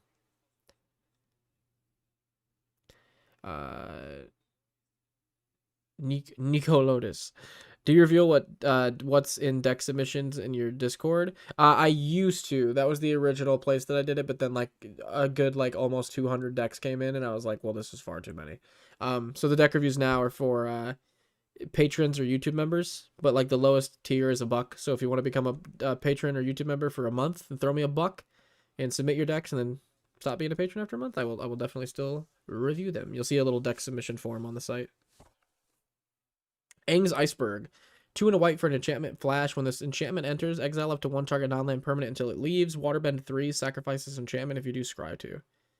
Sure, it's good. Airbender's Ascension is such a gas card for $1. It's actually nuts. 1 and a white for an enchantment. When this creature enters, airbend up to 1 target creature. When a creature you control enters, put a quest counter on this enchantment at the beginning of your end step. If this enchantment has 4 or more quest counters on it, exile up to 1 target creature you control, then return it into play. So it's just a blink. It's like a Conjurer's Closet for 2 mana. It's actually gross. Descendant's Path. I haven't seen this. 2 and a green for an enchantment. Excuse me. At the beginning of your upkeep, reveal the top card of your library. If it's a creature card that shares a creature type with the creature you control, you may cast it without paying its mana cost. If you don't cast it, put it at the bottom of your library. That's okay. If you're in tribal, it seems fine. Okay, so they do have Legend of Kyoshi in there. Got it. Okay. Good. Yeah, Airbender's Ascension is great. It's a really good card. Faded Firepower. X and 3 red for an enchantment. Flash. This enchantment enters with X fire counters on it. If a source you control would deal damage to an opponent or permanent an opponent controls, it deals that much damage to that player plus the amount of fire counters that's on this. That's a lot of red mana for a 5-color deck. But if you can make it work, dude, make it work. If you can RuPaul this bitch, RuPaul it. Path of Redemption. 1 and a white for an enchantment aura. Enchant creature can't attack or block. Pay 5. Sacrifice this aura. Exile enchant creature. Create a 1/1 ally. Sure.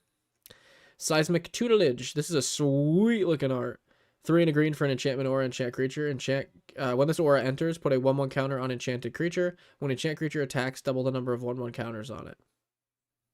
That seems pretty fucking good. Blade of Swarm tucks airbent cards back in the deck, and you can bend him to repeat it. I guess the deck is just all avatar cards. I'm assuming that, but there are a few that aren't avatar cards, like Searing or Scarring Touch. No, Searing Touch is an avatar. Moon Mist is an avatar. So it does seem like he's like willing to run some stuff that's not like Ondu Cleric, that's not avatar necessarily, but it definitely is just a majority avatar. Sokka's Charge, 3 and a white enchantment. During your turn, allies you control have double strike and lifelink. Yikes. Legend of Kyoshi, 4 and 2 green. Draw cards equal to the greatest power among creatures you control. Then Earthbend X, where X is the number of cards in your hand. That land becomes an island in addition to its other types. Then Chapter 3, exile it and turn it back into play as a 5/4. Avatar Kyoshi, lands you control have trample and hexproof. Tapper, add X mana of any one color, where X is the number of, or the greatest power among creatures you control. It's very, very good. Legend of Roku, 2 and 2 red. Chapter 1, exile the top 3 cards. You can play them until the end of your next turn. Chapter 2, add 1 mana of any color. Chapter 3, exile this saga, then return it to the battlefield flipped as Avatar Roku, who is a 4/4 firebending 4. Pay 8, create a 4/4 dragon creature token with flying and firebending 4. That's such a good card. All the avatars are so cool. They did such a good job. I couldn't help himself, and he snuck a random infinite combo that doesn't fit the theme. Shake my head. Poor chap couldn't help himself. The Rise of Sozin, 4 and 2 black for a saga. Chapter 1, destroy all creatures. Chapter 2, choose a card name. Search target opponent's graveyard, hand, or library for up to 4 cards with that name and exile them. Then that player shuffles. Okay. Exile this saga, then return to the battlefield flipped as a 5/5 Firelord Sozin, Menace, Firebending 3. Whenever Firelord Sozin deals combat damage to a player, you may pay X. When you do, put any number of target creature cards with total mana value X from that player's graveyard onto the battlefield under your control. Ooh. This might be a board wipe I put into Vol. The chapter 2 is like whatever. But like getting to just wipe the board for 6, and then if it flips, getting this like massive creature that just starts recurring shit. That might be something I try out into Vol. Watery Grasp, 1 blue for an enchantment aura, enchant creature. Enchant creature doesn't untap during its controller untap step. And Waterbend 5, enchant creature's owner shuffles it into their library. Sure. And then we've got lands. Airbending Temple's fantastic. Put a 1/1 counter on all your creatures for 3 and a blue. Draw a card, then discard a card for 2 and a blue. That's really good too. Add 1 mana of any color to add for an ally spell. Sacrifice ally encampment. Return target ally from your graveyard to your hand. Or ally you control to your hand, so you can protect one of them. Earthbend 2. What else we got here?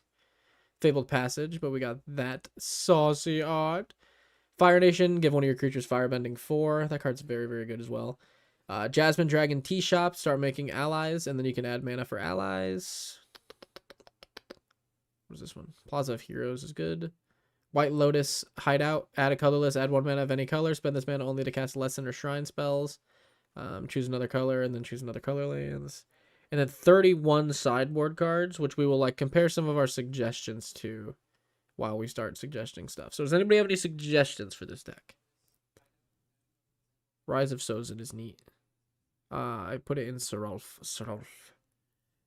We'll start going through these. Seer's Ascendant, as long as you have 30 more life, this creature gets +5/+5. I mean, it's good, I'll tell you that, but I don't know if it's worth running just because it's good. Airbend another target permanent, draw a card for 3. It's a little steep. Avatar's Destiny is a card that I've considered running, but I'm not a huge fan of. He has 0 protection. Well, then Avatar's Destiny might be worth it, right? Doesn't this protect? Enchant creature gets +1/+1 for each creature card in your graveyard and is in the Avatar. When enchant creature dies, mill cards equal to its power. Then return this card to its owner's hand and up to 1 target creature card mill this way to your battlefield under your control. Kinda. It doesn't really help protect your commander, but it helps replace it at least. But yeah, he really doesn't have a lot of protection. So like Heroic Intervention would be good. Just to protect your board. This is always going to be a good one. It's like $11 right now, so it's a little steep, but it is really good. Let's see. Is there like there's got to be an ally card that provides protection. Yeah. Kabira Evangel. 2 and a white, 2/3. When a Kabira Evangel or another ally enters the battlefield, choose a color. Allies you control gain protection from that color until the end of turn. That'll be very good. Night Paladin for the multiple ETBs. Oh, yeah. Oh, yeah. Start airbending this. 5 for a 6/6 trample. When it comes into play, deal 4 damage to each opponent. Crew 1. $4. Just start blinking this in your deck. That seems really, really good. Check out Octopus form. It's worth it.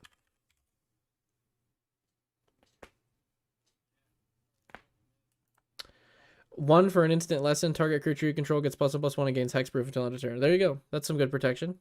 And it's Avatar. Protection might be overrated as heck. In some cases, I do think a few pieces of it are necessary. Like, I don't really run, like, personal protection anymore. I don't even think I really run boots in a lot of my decks anymore. But I run, like, board protection. Like, Heroic Intervention, I definitely run in my deck still. Just because it's, like, it feels so good. It just protects you from... You can even, like, save yourself from your own board wipe. You can use it as a win con. It's definitely very, very good.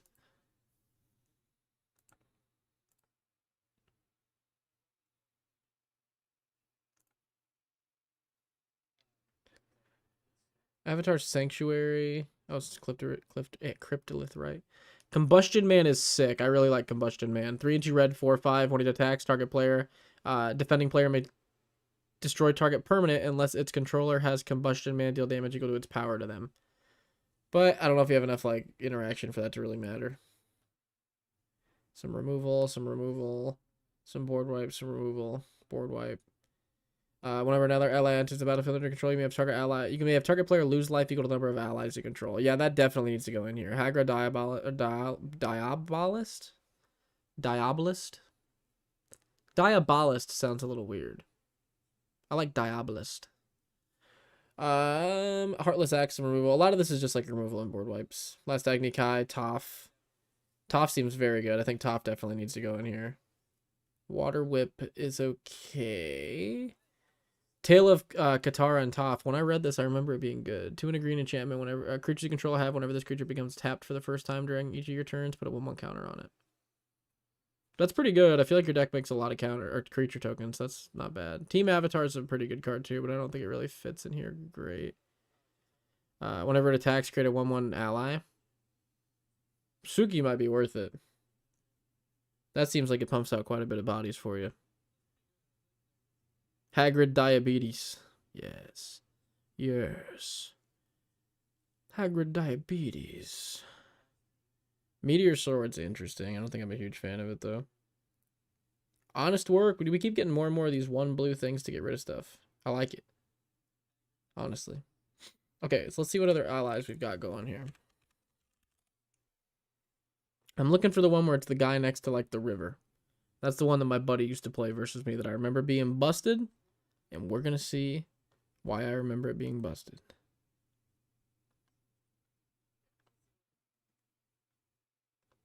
Oh, this needs to go in your deck. General Tazri.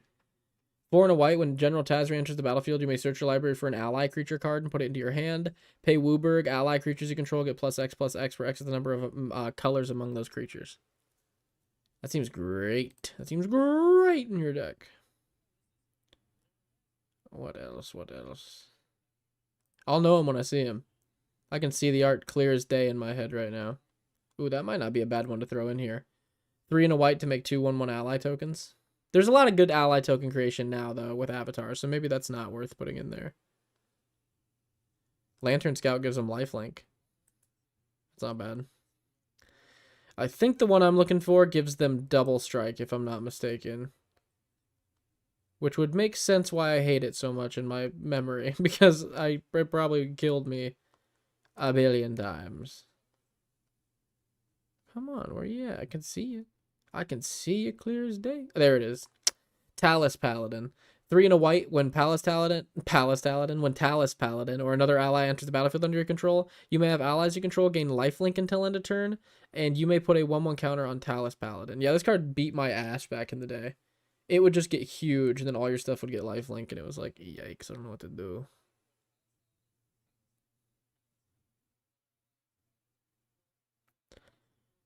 Inspiring Call is fantastic also.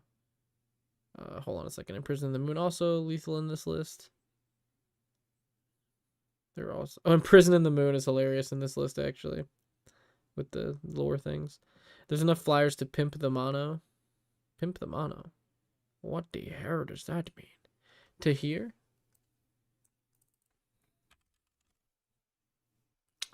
Is that not what we were typing in there? The 2 lifelink allies would be cool in this Abzan, in like an Abzan allies deck. That would be cool with Bolas. Yeah, that would be sick.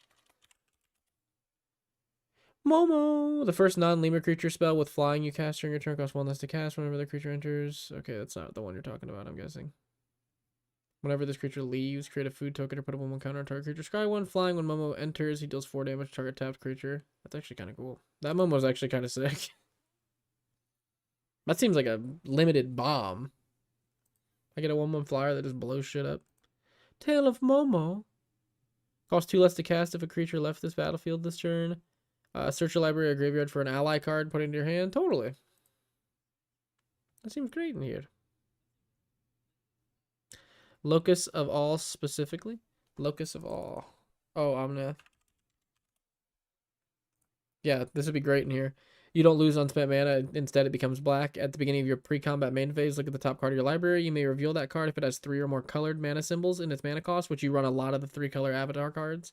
If you do, add 3 mana of any combination and put that card into your hand. If you don't, reveal it, put it into your hand. If you don't reveal it, put it into your hand. There we go. That seems pretty good. You just like reveal your top card and you end up hitting a, let's see. Let's go back up to your creatures. You're like, I'm going to reveal the top card. Oh, it's an Iroh.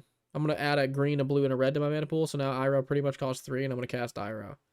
Or like I reveal my top card and I hit, I mean, Katara is not really a good example, but Katara, I guess. No, Katara is a good example because she comes out for free. You just add a green, a white, and a blue. Yeah, that's correct. You hit a Mayan Zuko and it comes out for 1. You hit a Zuko, it comes out for 1. That seems pretty good. Seems pretty freaking good in here. What about the, what's the name of that card from Lorwyn? The new one that cares about creature types, the new big boy.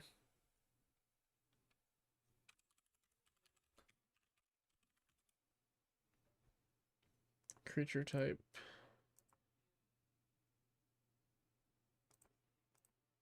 Release date.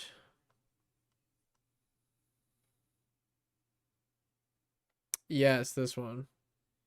Chronicles of Victory. 6 for a legendary artifact. Choose a creature type when it enters. We choose ally. Creatures you control the chosen type get +2/+2, have first strike and trample. Whenever you cast a spell of the chosen type, draw a card. Seems incredible in here. Coralheim Guide is a bug one he could use. Noyan Dar would also be great. Coralheim.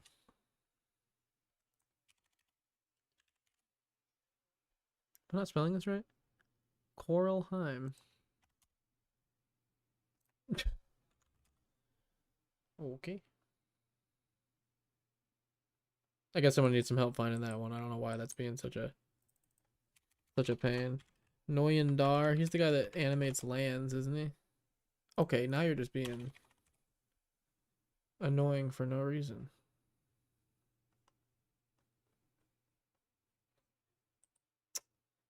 I guess neither one of those are coming up. That's weird.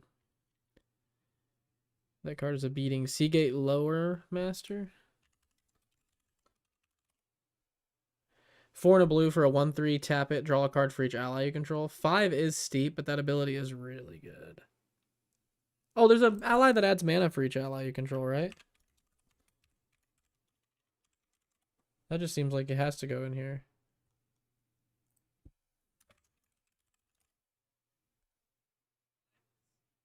There's no thing that taps for each ally you control. There's no way there's not a mana dork ally.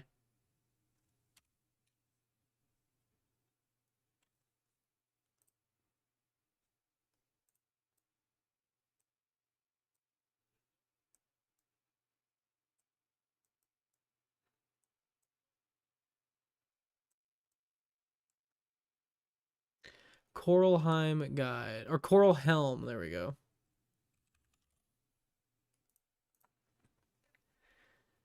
Coral Helm Guide. 1 in a blue, 2/1. Pay 4 in a blue. Target creature can't be blocked this turn. Yeah, sure. I mean, it's a cheap ally that'll get some of your big shit late game out into play. Is there any more Coralheim allies? Or is that the only...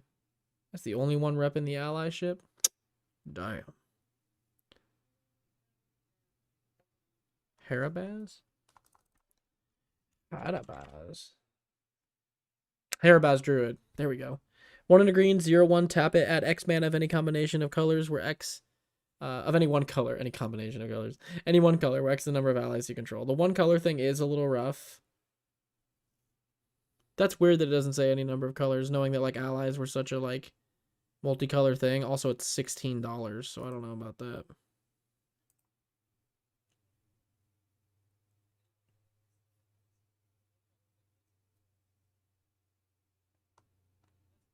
What else would be good? Let me think. Well, like, especially with Harabaz Druid and some of the allies we've talked about, like, how many tap abilities do you run in here? Like, do you run, like, any more that are outside of these ones that we're going to add, or? Well, this guy gives all your stuff the ability to tap for mana, so that's going to be good.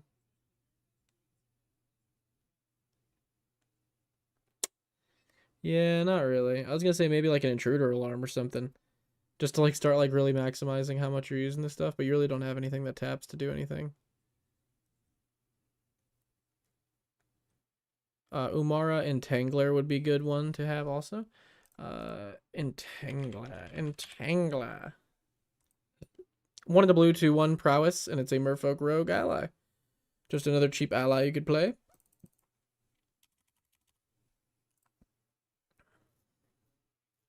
Intruder Alarm is insane. Yeah, Intruder Alarm's a busted ass card.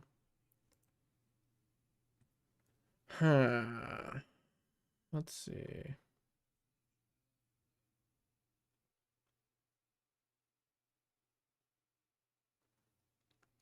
How many ETBs do you have? Like, Aang has an ETB trigger. He has an ETB trigger. Appa has an ETB. Badger Cub has an ETB. Earth King has an ETB. Haru gives all your allies an ETB. Let's see. How many more? Katara gives you an ally when she ETBs. Ondu makes your allies when they ETB do stuff. A lot of the allies we're adding gives you ETB effects. When Toph enters ETB. So you've got quite a bit. You've got like 10 plus, 10 to 15 ETB effects. It might be worth it to like throw in a Cloud Shift or a Ephemerate. Probably an Ephemerate. So I think Ephemerate's also an instant, isn't it? Yeah, probably Ephemerate. Exile target creature you control and return it to the battlefield rebound. So you could use this to protect all your big bombs. Again, this is going to be the protection that we were talking about. But also you could double it to give it to the next person. You could double it to trigger a bunch of your ETBs. But even more so than that, if you needed to like get yourself out of a pinch, like if you were like, hey, there's this one card I could draw into right now that would save me, you could blink Avatar Aang when it's flipped to get it to go back to Avatar Aang, and then you could like Earthbend or Waterbend or Airbend or do any of the stuff like that to draw a card and maybe hit into the thing you need. I feel like running just like one or two of the spells like this would actually be really useful in this deck, in my eyes. Or you could just go the route of running the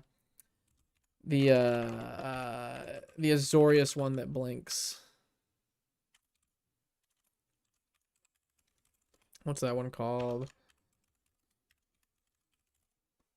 I don't think I did Azorius right. Oh, I did. You could do him. Exile another creature, then return it to the battlefield on your end step, but that's kind of a little slow. I'm not sure if the one that I'm thinking of does it on the end step or does it right away. Do you guys know which card I'm talking about? It's like his face is like a sun.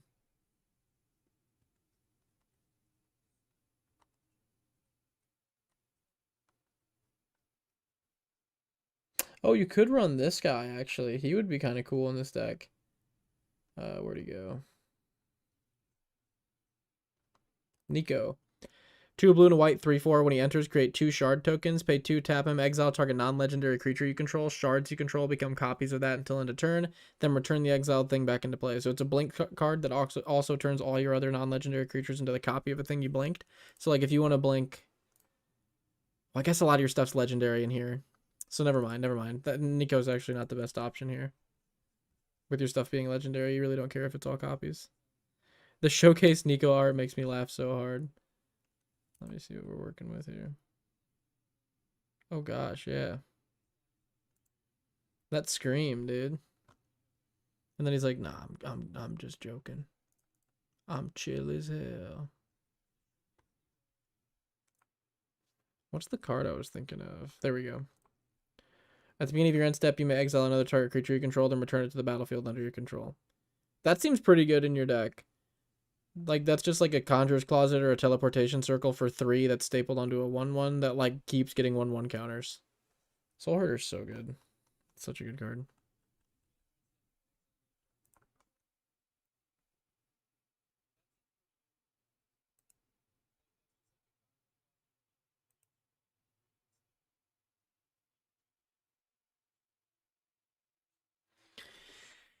What is the thing that doubles triggered abilities?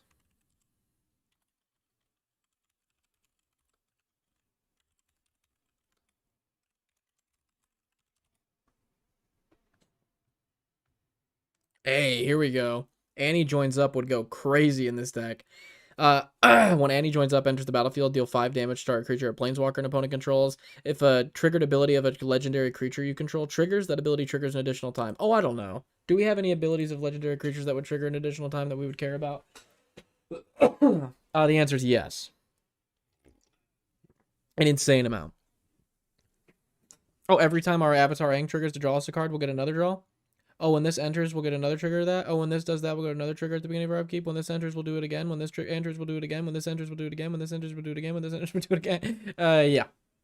Any joins up is cracked in this deck, actually. Very, very good in this deck. Very, very good in this deck.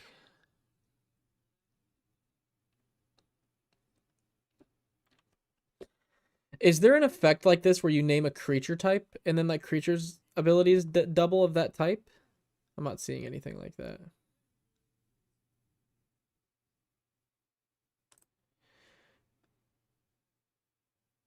It's kind of a cool card. Roaming Throne is nuts in here. Roaming Throne. 4 for, oh yeah, this is exactly what I needed, or was wondering if we had. 4 for a 4/4 ward 2. When it enters, choose a creature type. Roaming Throne is the chosen type. If a triggered ability of a creature of that type would trigger, it triggers again. So you just choose ally. Yeah, if you've got Roaming Throne along with whatever the Annie joins up, both firing off on your battlefield, like you're sitting pretty fucking good if I'm being honest. Roaming Throne is not in here, and funny enough, I have 2 copies. It's very, very good. Very, very good. If a legendary, permanent, or an artifact entering or leaving the battlefield causes a triggered ability of permanent, you need Gandalf the White, too. This guy just makes all your legendary stuff double when it comes into play. And, like, most of your shit is legendary. That's true, too. Most of your stuff's legendary, so I wonder if you have any, like, historic spells that you'd want to run. That would be good in this deck. Whenever you cast a historic spell, create a 1/1... Yeah, but that one's okay. It's whatever. Scry 1, mill 3. Historic spells you cast on your turn cost 2 less to cast. But all your stuff's like 1 or like all the colors. So that one doesn't really matter too much. Avatar Gandalf. Avatar Gandalf, yeah, literally. It's about 70, 50 bucks right now. Yikes. That's a lot of Skrilla.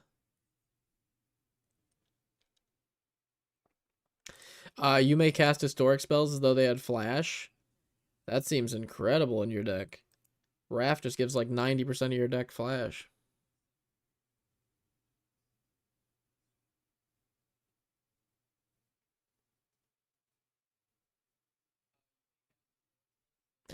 Layla Hassan is also pretty good too to recur your stuff.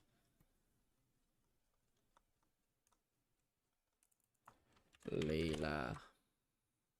What? Is it Lila?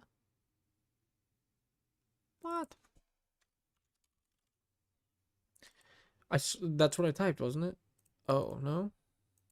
Why did I type that? I just completely ignored how you typed it. What the fuck's wrong with me? Layla Hassan, 3 and a white, 3/4, first strike. When Layla Hassan enters the battlefield, and whenever one or more assassins you control deals combat damage to a player, return target historic card from your graveyard to your hand. Maybe. The assassin part is a little rough. She is good, but the assassin part is just barely too weird. Let me see what the EDH rec thing is. Run Brotherhood Regalia. That is really good. Don't hyper focus on the assassin stacks. I'm like, that's all that exists. Ooh, return each non-land permanent that isn't historic to its owner's hand. That's, I mean, it gets rid of your ally token, sure, but I feel like for a board wipe, that's pretty good in your deck.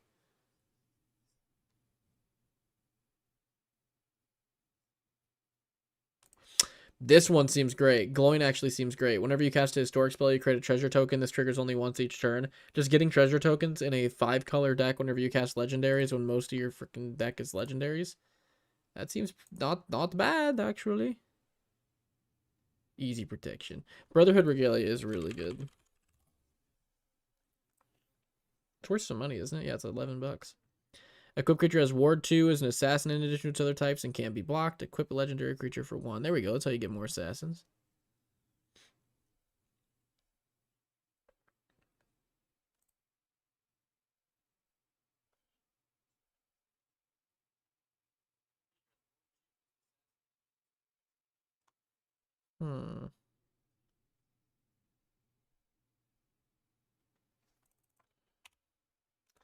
What are we thinking, boys?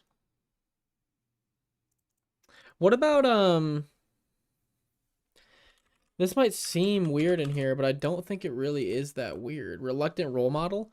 1 and a white, 2/2 at the beginning of your second main phase. You may put a 1/1 counter, a flying counter, a lifelink counter, or a lifelink counter on Reluctant Role Model if it's tapped. Whenever Reluctant Role Model or another creature you control dies, if it had counters on it, put those counters on up to 1 target creature. So, like, I feel like we run a pretty good amount of Earthbending cards in here. And, like, on top of that, we run a bunch of stuff that provides 1/1 counters. Like, Earth Kings, I see right off the bat, does it. The Earthbending stuff obviously does it. Avatar Enthusiast puts 1/1 counters on himself.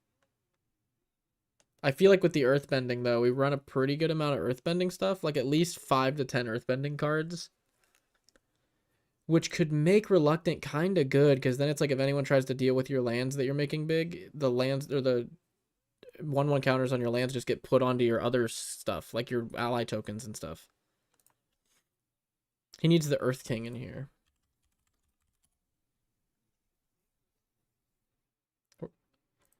The Earth King. 3 and a green for a 2/2. When the Earth King enters, create a 4/4 green bear creature token. Whenever 1 or more creatures you control with power 4 or greater attack, search your library for up to that many basic land cards and put them onto the battlefield. This is great. If you can get your allies big enough, you could just start literally mana ramping and fixing your land to, like, infinity and beyond. Since he's making tokens out of the wazoo. Yeah, that seems great. Earth King seems fantastic.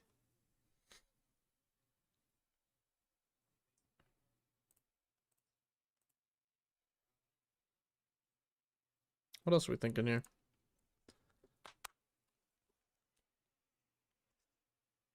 I run him in Toph deck, and it's nuts. Oh, Reluctant? I bet, dude. The Naya Toph?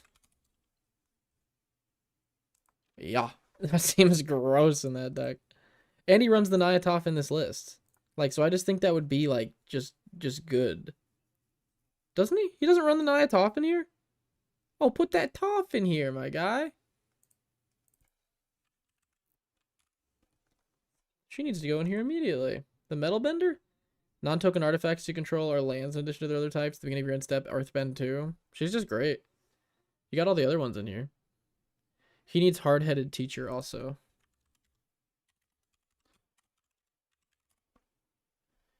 Toph, Hard-Headed Teacher. 2, a green and a red, 3/4. When it enters, you may discard a card. If you do, return target instant or sorcery card from your graveyard to your hand. Seems good. Whenever you cast a spell, or a spell. Okay. Earthbend 1. If that spell is a lesson, put an additional 1/1 on that land. Whenever you cast a spell, Earthbend 1, so just everything comes with a built-in 1/1 land. Yeah, that needs to go in there immediately. That's really good.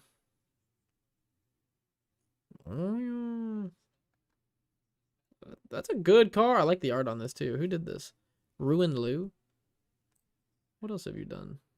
That's it? That's the only piece of art they've made?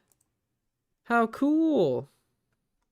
Their style is super unique. It almost looks like a frame from like an anime where they do that like no edges, like super free kind of looking style in the shots. Like JJK does it a lot. That looks really good. I'm making a Toph Hard-Headed Teacher deck right now. She seems gross. The fact that that says spell is like, yikes. There's so much room to interact here. Animating your lands, there's tons of synergy. 1/1 counters, there's tons of synergy. Discarding a card, like, it's tons of synergy. Like, honestly, instant sorcery recursion, there's tons of synergy. Earthbending 1 off casting a land, or playing any spell is actually kind of nuts to me. Bitter work. Man, this bitter work. 1 a red and a green for an enchantment. Whenever you play, or no, whenever you attack with a player with 1 or more creatures with power 4 or greater, draw a card. Exhaust Earthbend 4. Activate only during your turn. That's a pretty good card draw engine, honestly. And then you just get to Earthbend with it. This one I'm not 100% sure on, but it does seem like you could probably swap out one of those cards I wasn't a big fan of, like Avatar Enthusiast, or what was the other one? Yip Yip. And probably be happier there.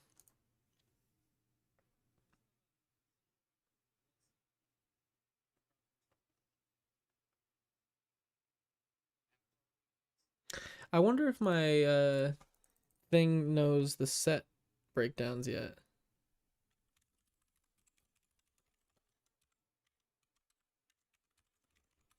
Probably not. It's probably gonna just say like Oracle Avatar or Oracle, stuff like that. But this is a good learning moment to teach it here. Okay, it looks like it doesn't even like know what to respond with that. Interesting. Well, I can't even support a thing here. I'm just gonna say in red so it comes up with a query so I can report it. Yeah, I was gonna say red. Report issue. We need to work on set identification.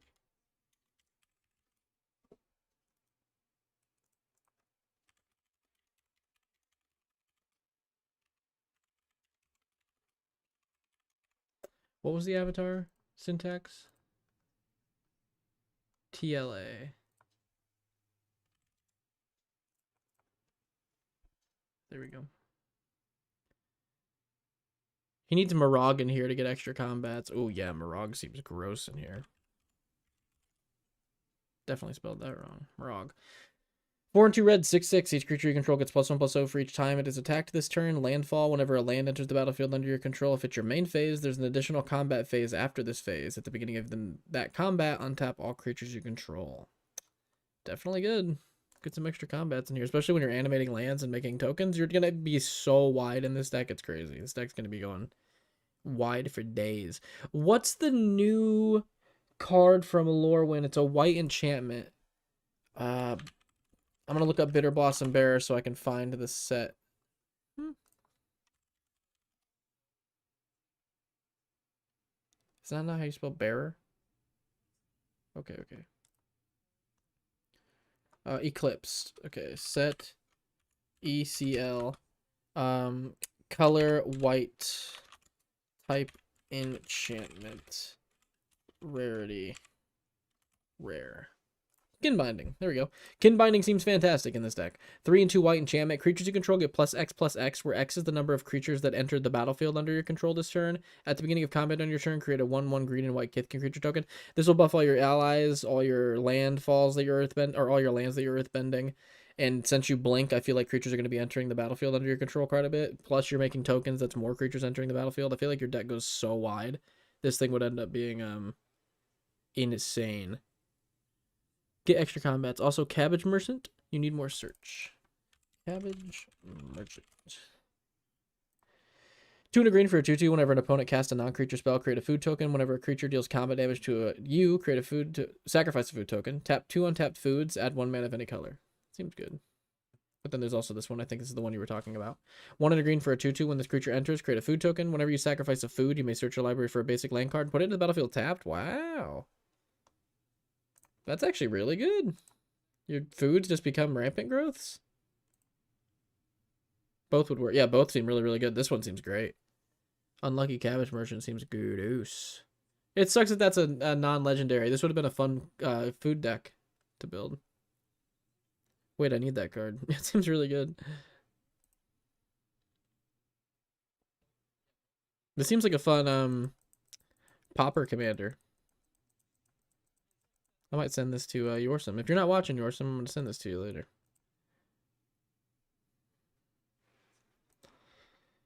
All right. We're getting to 10 o'clock, boys. Any last minute suggestions for the list here? For avataring? What do we got? I'm down for Popper Commander with that. That seems pretty good. That with Tireless Tracker goes crazy. Yeah, we're running the best Popper deck. Oh, wait, no. Tireless Crackers. Tireless Cracker? Tireless Cracker. That's what they call me after one of these live streams. Tireless Cracker. Yeah, that is disgusting, though. I run it in my Metal Bender list, and it's great. Yeah, the Cabbage Bender, that seems like a very strong ability. It's actually kind of crazy. My cabbage. Yeah, Landfall, too. Put a Bristly Bill alongside. Run a Unlucky Cabbage Merchant, Bristly Bill food deck. And then you get them both at the same time, dude. You're vibing. You're vibing. All right, we're gonna hop off, boys. This was a good Friday night deck reviews. I appreciate it. Tomorrow I'm gonna work on cycling the decks on the website out, so we get the fresh new recent 4 on there, and then I will also try to work in the next like week on getting all the decks like on the side, so people can just like click on the decks that we've reviewed throughout the weeks. That's gonna take a while though for me to get on the website, so bear with me on that. Yeah, that's it. If you haven't checked out the website, nixlotus.com, check it out. We got a refinery tool that you can use and send back some feedback so we can improve it. That's going to help us a ton. And yeah, there's also some merch on there. I wouldn't suggest buying the merch just yet. I'm waiting for mine to come in. It should be here in the next few days. I'm just going to see exactly how the quality and everything is on it before I actually tell you guys to buy it. But we do have some sweet designs here. We got this Teneb, or a sweet design here. We've got this Teneb the Harvester shirt.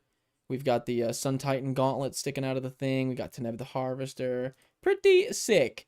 It is a crew neck sweatshirt. So once I get mine, I'll make a video and make a post and everything, showing it off and letting you guys know to pick it up. So I wouldn't do it yet. Let me see if we're liking it and all that. But outside of that, yeah, I'm gonna go to bed, and I will talk to you guys when I talk to you guys. Peace out from me.